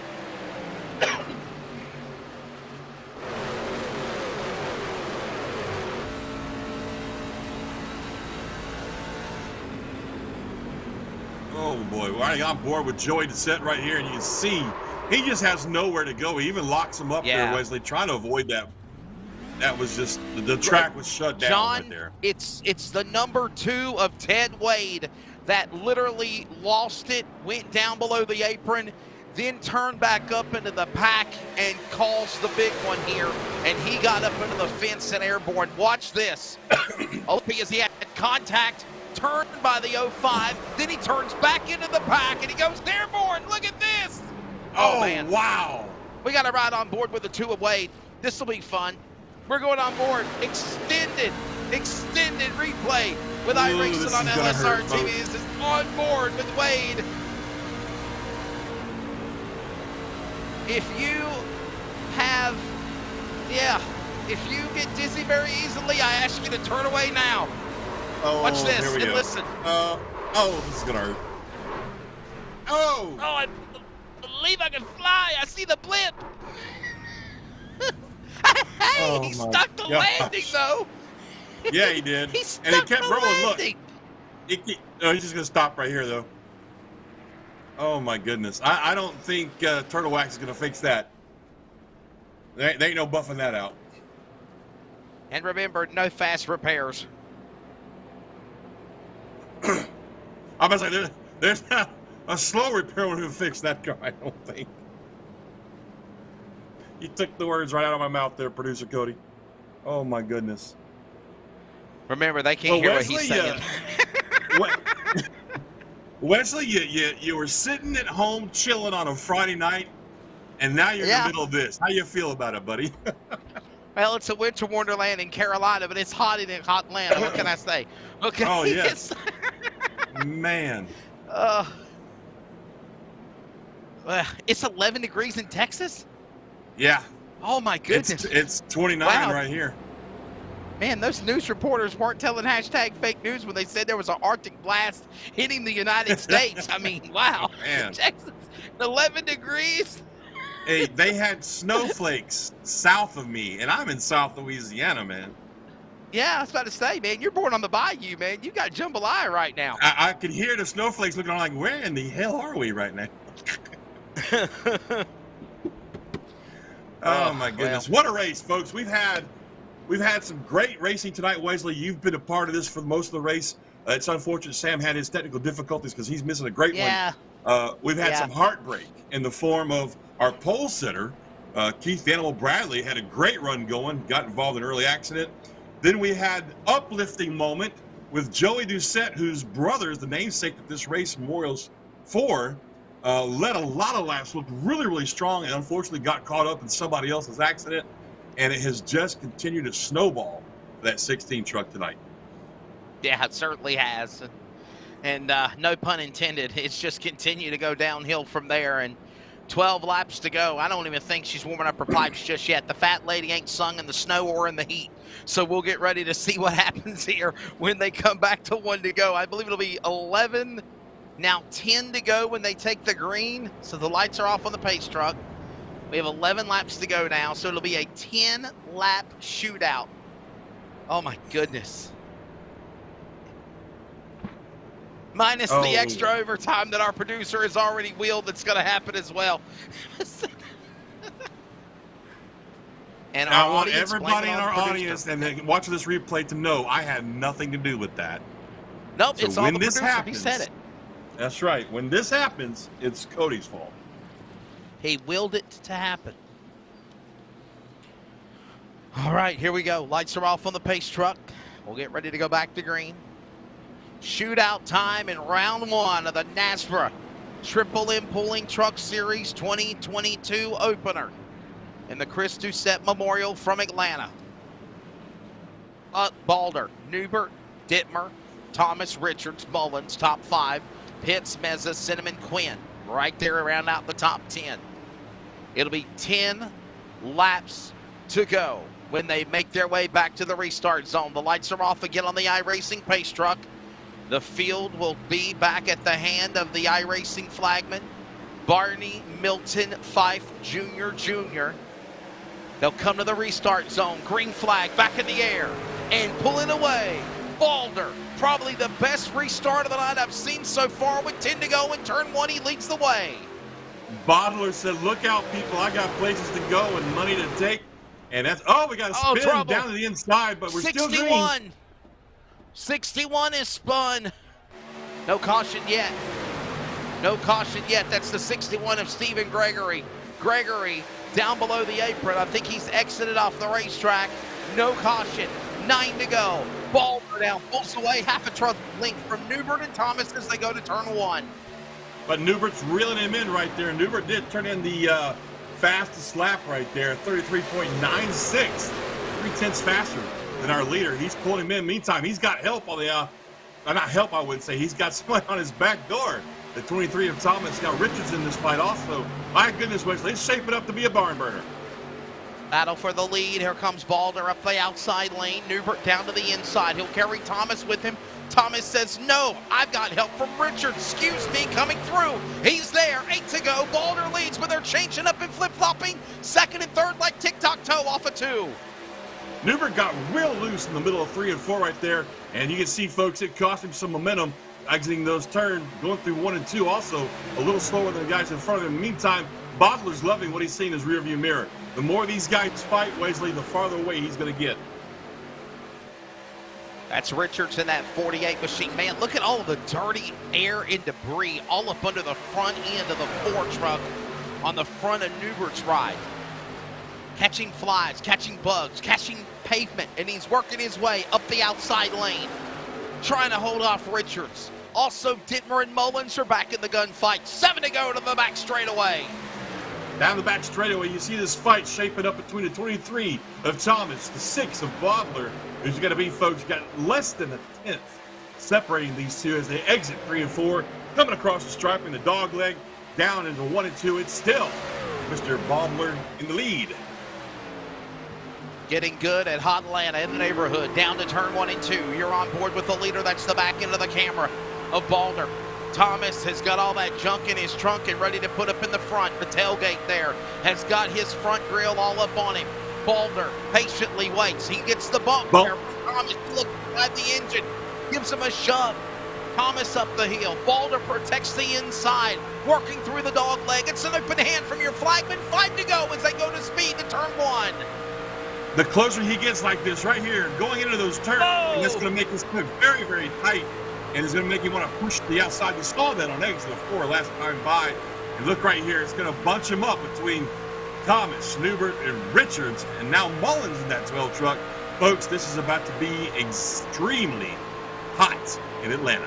Trouble in turn 3 and 4. We got him wrecking behind him. Trouble in the middle of the pack. And caution's out. We go to overtime possibly. Trucks have wrecked. The 26 is involved. There was a couple of other trucks that also got destroyed around the 3rd and 4th turn. That is Cody Dodd and a couple of others. And caution is out. Look at this. Oh, goodness. Oh. And that's not the wreck that I saw, though. That's the second wreck. There was another wreck going into turn 3 that went out of that we missed. Maybe it's with him. Safe Flight 27, maybe.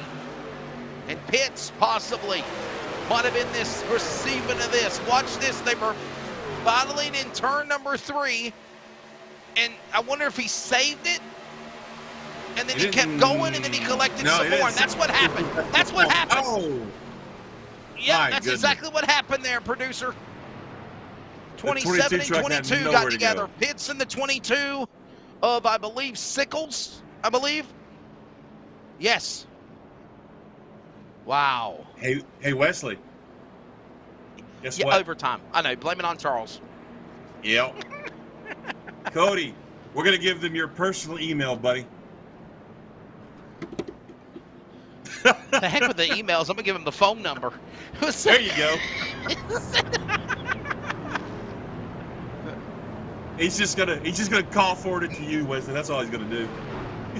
No habla español. Dos vedonia to the rich, prefacia testa. You want what? You want egg rolls? Okay. Leave message. And then.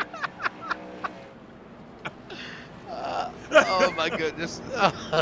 Oh, folks, I hope you guys go. are all buckled in with about a gallon of water next to you, because we've got a green-white checkered restart coming up for the win. I mean, a it does gallon not of get water. any I got a crazier gallon than of that. milk. I got a gallon of milk beside me there, John. We got milk, bread, and eggs, right? Yeah, that's right. Producer just pointed out we get 2 of these. So, what do you think the odds are here, Wesley? As my daddy always told me, who's going to win this race? The one that crosses the finish line first. Hey, I've seen it happen, man. I've seen guys cross the finish line backwards and win a race. So, hey, yeah, it's right. It doesn't matter which way you're pointed as long as you're first. You ain't first, you're last. Oh my goodness, 3 to go, and it's going to be overtime number 1. So here's the rules of overtime. If you're new to NASRA, and in other series we've covered in NASCAR, it's very simple. If the leader takes the white flag, the race is considered official. If they take the white flag, next flag ends the race. If we get a caution before the white flag, we'll re-rack them, we'll stack them, and we'll go again. If we go to a second attempt and there is another caution, whenever it happens, the race is considered official. They will wrap up timing and scoring at the time of caution for position on the racetrack, and the race is done. Does that sound about right there, John? Sounds perfect to me, brother. There you go. I may have had a lot of water down before this point, so I would like this to be the last restart. It's going down. Never mind what he just said.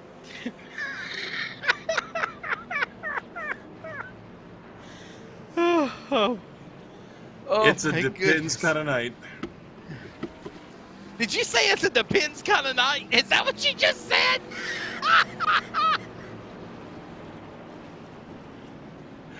Breathe, my Wesley. God. Breathe, Wesley. We're going green, Wesley. You gotta breathe.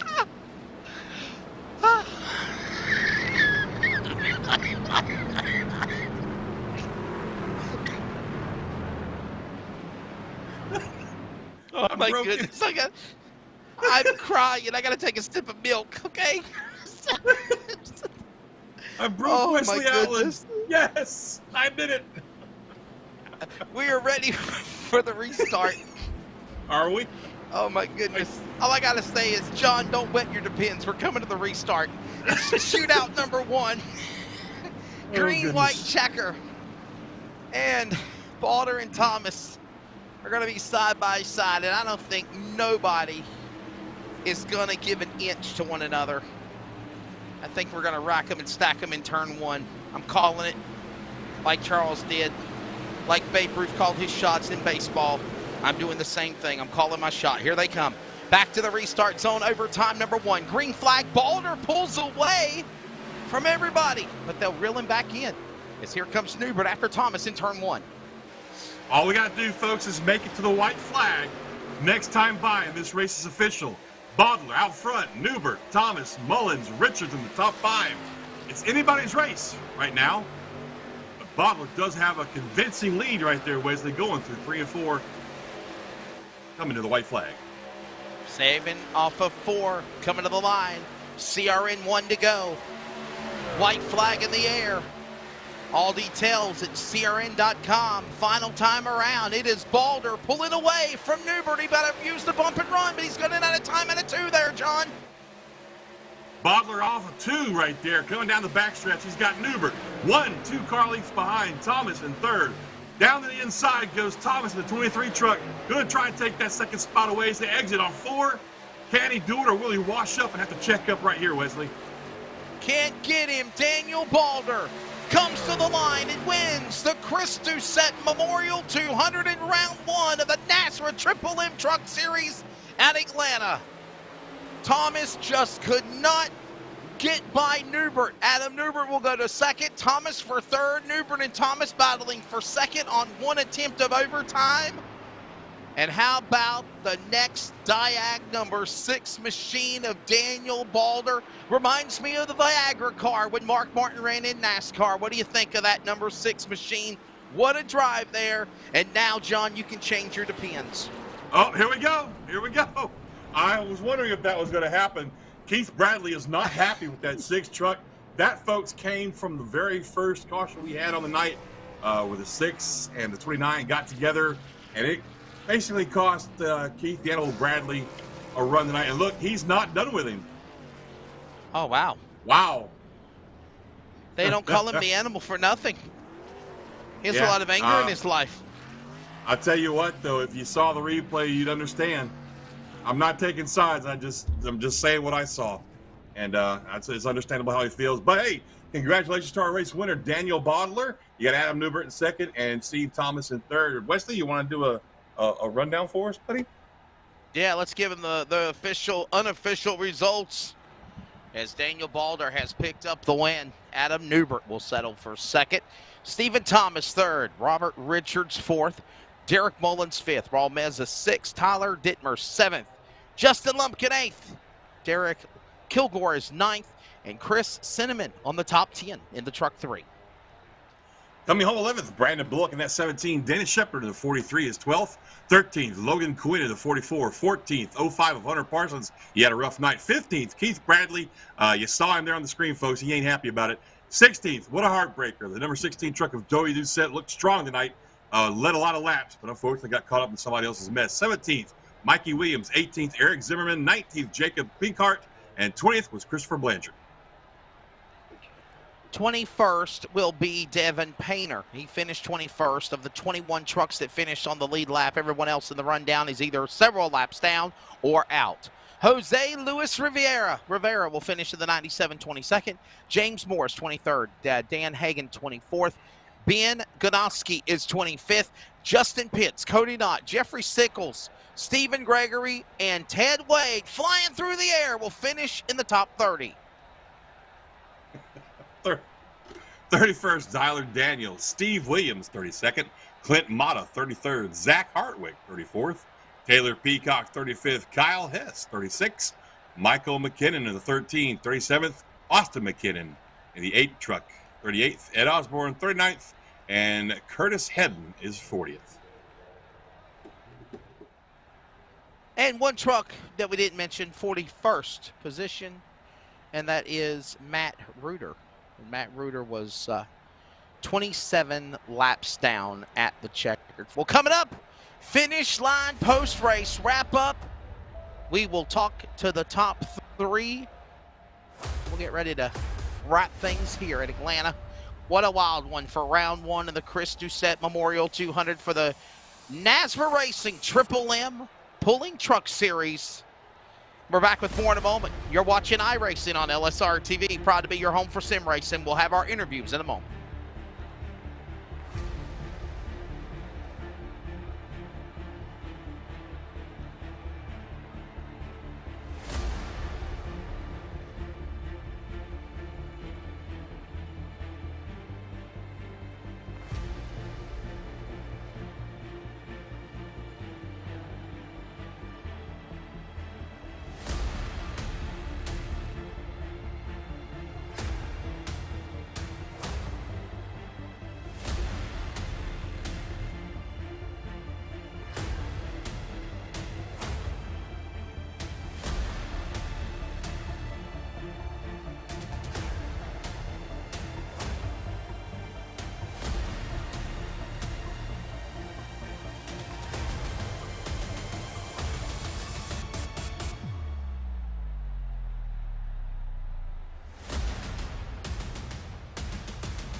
Welcome back to Atlanta.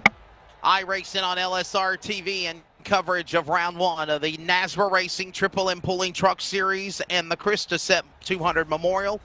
And, of course, we're going to grab a word with the top 3 here in just a moment. Big win to start the season for Daniel Balder. We'll talk to him in Victory Lane. And, of course, Finish Line is a nationally syndicated radio show on Fox Sports Radio across the Carolinas. And, of course, thanks to LSRTV Productions, you can also view the drivers and guests that we have. Finish Line every Wednesday, 2 p.m. Eastern, 1 Central on LSR-TV, as well as on Fox Sports Radio in the Carolinas and the Community Radio Network. We'll grab now 3rd place, and that is the driver, of course, when this race concluded, of Stephen Thomas. Stephen, man, ran out of time. Obviously, you and Newbert were battling. Balder probably had the best restart of the entire race, that last restart in overtime. Your take of finishing on the podium and a great way to start the season in top 3 of the points. Yeah, you said it all, man. A great way to start the season. My goal was top 5 and, just top 5 in the finisher race to start the season. And then when I qualified 22nd, I was a little nervous going in. So, yeah, like I said, finishing 3rd. It's awesome. I'm super pumped about that right now. But I never should. I guess my only regret is just letting Newbert down on that restart. I never should have let him get the bottom line and get 2nd. I really couldn't do anything after that, but it was a good race. Well, talk to Steven about that good race. I mean, man, you started 22nd in the field of 40, so basically mid-pack, and you wind up top 3. What What was that like, man? How crazy and hectic was it for you during this race? It was crazy the whole time. Like I said, man, when I qualified 22nd, I was very nervous. My whole attitude changed about this race going into it. So, like I said, super pumped, man. I did technically have one incident with Adam Newbert, man. I just got into him going into, I believe, going into 1, and sent him sideways, and he had a hell of a save right there. But other than that, man, zero incidents going all the way through the pack, and like you said, man, 3rd place. What do you think we're going to see out of this series? Because this is only round 1 of 22 weeks of racing to come for this tour. We're going to see a lot of good racing, man. I can't wait to go back and watch the broadcast because I'm super pumped, man. 42 cars in this thing tonight, and honestly, I think we have 3 or 4 cautions tops. I mean, that was. I think there might have been 5. 5 was total, it 5? maybe. Okay, yeah, because it's always the last 2. We can never. That's one thing we need to work on as a whole is finishing the end of the race. It seems like we always have green white checkers, but other than that, man, that was a lot of good racing, a lot of respectful racing, and a lot of fun. We're going to see that the rest of the season. Got anybody want to thank sponsor-wise, Steven? I want to thank everybody involved, man. I'm sorry I'm not quite ready for that first race of the season. I'll be a whole lot more prepared for that in the future. Hopefully I can come back to you guys. But I'll thank all of you guys broadcasting, everybody involved in the league as far as the admins, Brady and Michael and all the sponsors involved. Like I said, I'll be a lot more prepared for that in the future. And, yeah, thanks. Well, there is, again, the driver, Stephen Thomas. He will be on the podium tonight in 3rd position. Runner-up, Adam Newbert. In truck number 4, man, the Millie's landing machine.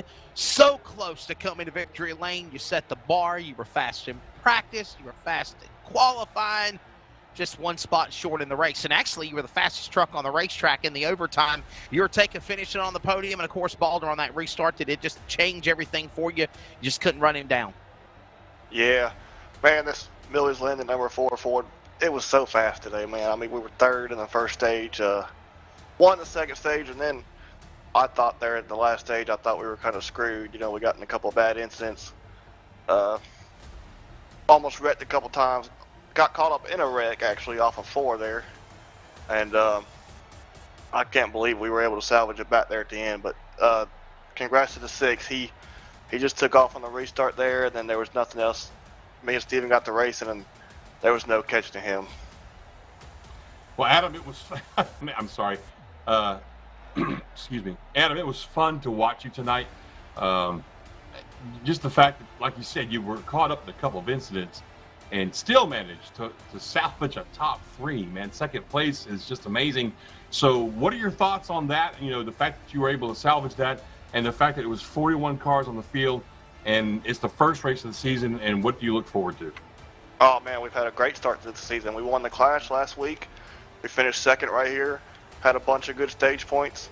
I think we got 4 playoff points now, thanks to the stage win.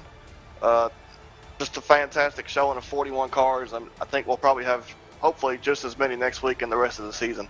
I think we've got a really great season on our hands, and hopefully this is just the start of something fantastic. I tell you, Adam, obviously, to segue on that, man, it's got to be phenomenal what Brady LaBeouf and the McKinnons have done with NASRA since 2020 to be back on iRacing on LSRTV again. Oh, yeah, I can't thank them enough. They put in so much work, and they've made such a great series here, and they've built just a great team of guys, great team of drivers that all race against each other. Everybody's friends. Everybody gets along. You know, it's just a great series to race in. All right, man. Well, it's on to the next race. Before we let you go, bud, thank your sponsors. Yeah, man. Thank you, Millie's Landing. If you're ever down in Port Orange, Florida, stop by Millie's Landing. There you go. There's the thoughts again of the driver of, again, Adam Newbert. And he'll settle for the bridesmaids number 2 here tonight in Atlanta. Victory lane we go. Winner round 1 of the 2022 Triple M Pulling NASRA Truck Series at Atlanta is, of course, the man of the number 6 machine, Daniel Balder. Daniel, congratulations to you. Probably the restart of the night was in overtime number 1, but of course there were several other times that you had to be defensive and hold them off. Take of being there at the end, the final 25 laps, and congratulations to you. Yeah, thanks, guys. Kind of an up and down race there for us, but ended up turning out pretty good. You know, been a little under the weather, so I was glad to get a good result. Well, I'll tell you what, man, that was something I want to touch on, man. There was a little controversy early in the race between you and Bradley. What was your view on that? What did you see? You know, I don't know. I thought we were blocking a little bit early for the lead. You know, lap 13, I think it was, and I don't know. I didn't feel like we needed to be blocking quite that hard, I guess. And then I didn't want any ill will with him, but going down the back, it just seemed like he turned down across my nose. I don't know. I haven't went back and watched the replay and saw if I came up much or if it was just him coming down. But anyway, he got some contact there. Unfortunate for both of us, and he ended up going around. And luckily for me, I was able to keep going and get the damage fixed and really battle my way back. And when it's all said and done, you get a win. And your take of Bradley kind of door slamming you there during your victory lane celebration, what's your take on that? I mean, can you understand his frustration, or do you feel like you guys are out here and you're racing? Oh, sure. I mean, I understand his frustration. I'd have been frustrated too, but I don't think it calls for, coming up and pulling a chicken move like that at the end. But it is what it is. We'll move on. I'm not going to mess with that through the season. That's just a good way to uproot a season and, fill it full of controversy. So I'm over it. We'll move on to next week and hopefully get another good result there. Well, you're not going to hear me say anything else about it anymore, Daniel. But let's talk about your truck, man. It reminds me a lot of when Mark Martin was driving for Roush and Fenway Motorsports with the Viagra colors. Is that a kind of a throwback of the truck design that you have for your machine? Yeah, pretty much. He was my favorite driver growing up when I was a kid, and I've always been the 6 and everything I've done. So, I just always have kept it there. I guess I'm pretty sentimental, as far as that goes. But it's not a Mark Martin scheme. It's actually a scheme based off of one of Ryan Newman's cars from last year that I thought looked really cool. But the 6, it's definitely meant to be there you go, paying homage to Mark Martin. Cool deal. Hey, John, got a final question for him, buddy, since I asked an extra question? Oh, no, man, I'm good. He covered what I wanted to talk about. So. Congratulations on the win, man. No, it's fine. Thank you. Congrats on the win, Daniel. Yeah, thank you. Hey, man, got anybody you want to thank sponsor-wise before we let you go, Daniel? First off, I got to thank all the guys there at RSR. Wouldn't be where I'm at without them. Jake spotting for me tonight, helped me battle back up through there. And I got to thank Next Diag for coming on board and sponsoring me again. He's been nothing but the best to me here, sponsoring me for races and things like that. So big thank you to him, and thanks to you guys for doing the broadcast. I haven't got a chance to actually watch one of your broadcasts, so I'm looking forward to going back and watching it and checking you guys out. Well, the first winner of the season is the driver of Daniel Balder, driving the number 6 machine. He wins round 1 of the Triple M Pooling NASRA Truck Series here at Atlanta in the Chris Doucette Memorial 200. And with that being said, we're going to also wrap things up here, I believe. And we're going to get your final thoughts, John. Of course, we have a winter wonderland in the Carolinas. You're having some jambalaya and changing your depends in Louisiana. And it's freezing Texas and for Charles. So, man, we're ready to find some warmth or comfort. Your closing thoughts here tonight on Atlanta for the NASRA Truck Series. Well, I found it to be a fantastic race. I'm heartbroken for Joey Doucette, man. I kind of want to have a word with him in this post race, but he led a pretty good chunk of the race. The race that was a memorial for his brother. It was fun to watch. Yeah. Good looking truck, and I am looking forward to the next 19 races. To be honest with you. Yeah, and I just kind of was at the right place at the right time per se, and again, it just worked out to be able to fill in for colleague in California, Samuel Dyer. Hopefully, he can get his technical problems fixed. And hey, man, I've always said this, and I've actually was asked on several times, am I going to come back and do NASRA? Would I do NASRA events if the opportunity presented itself?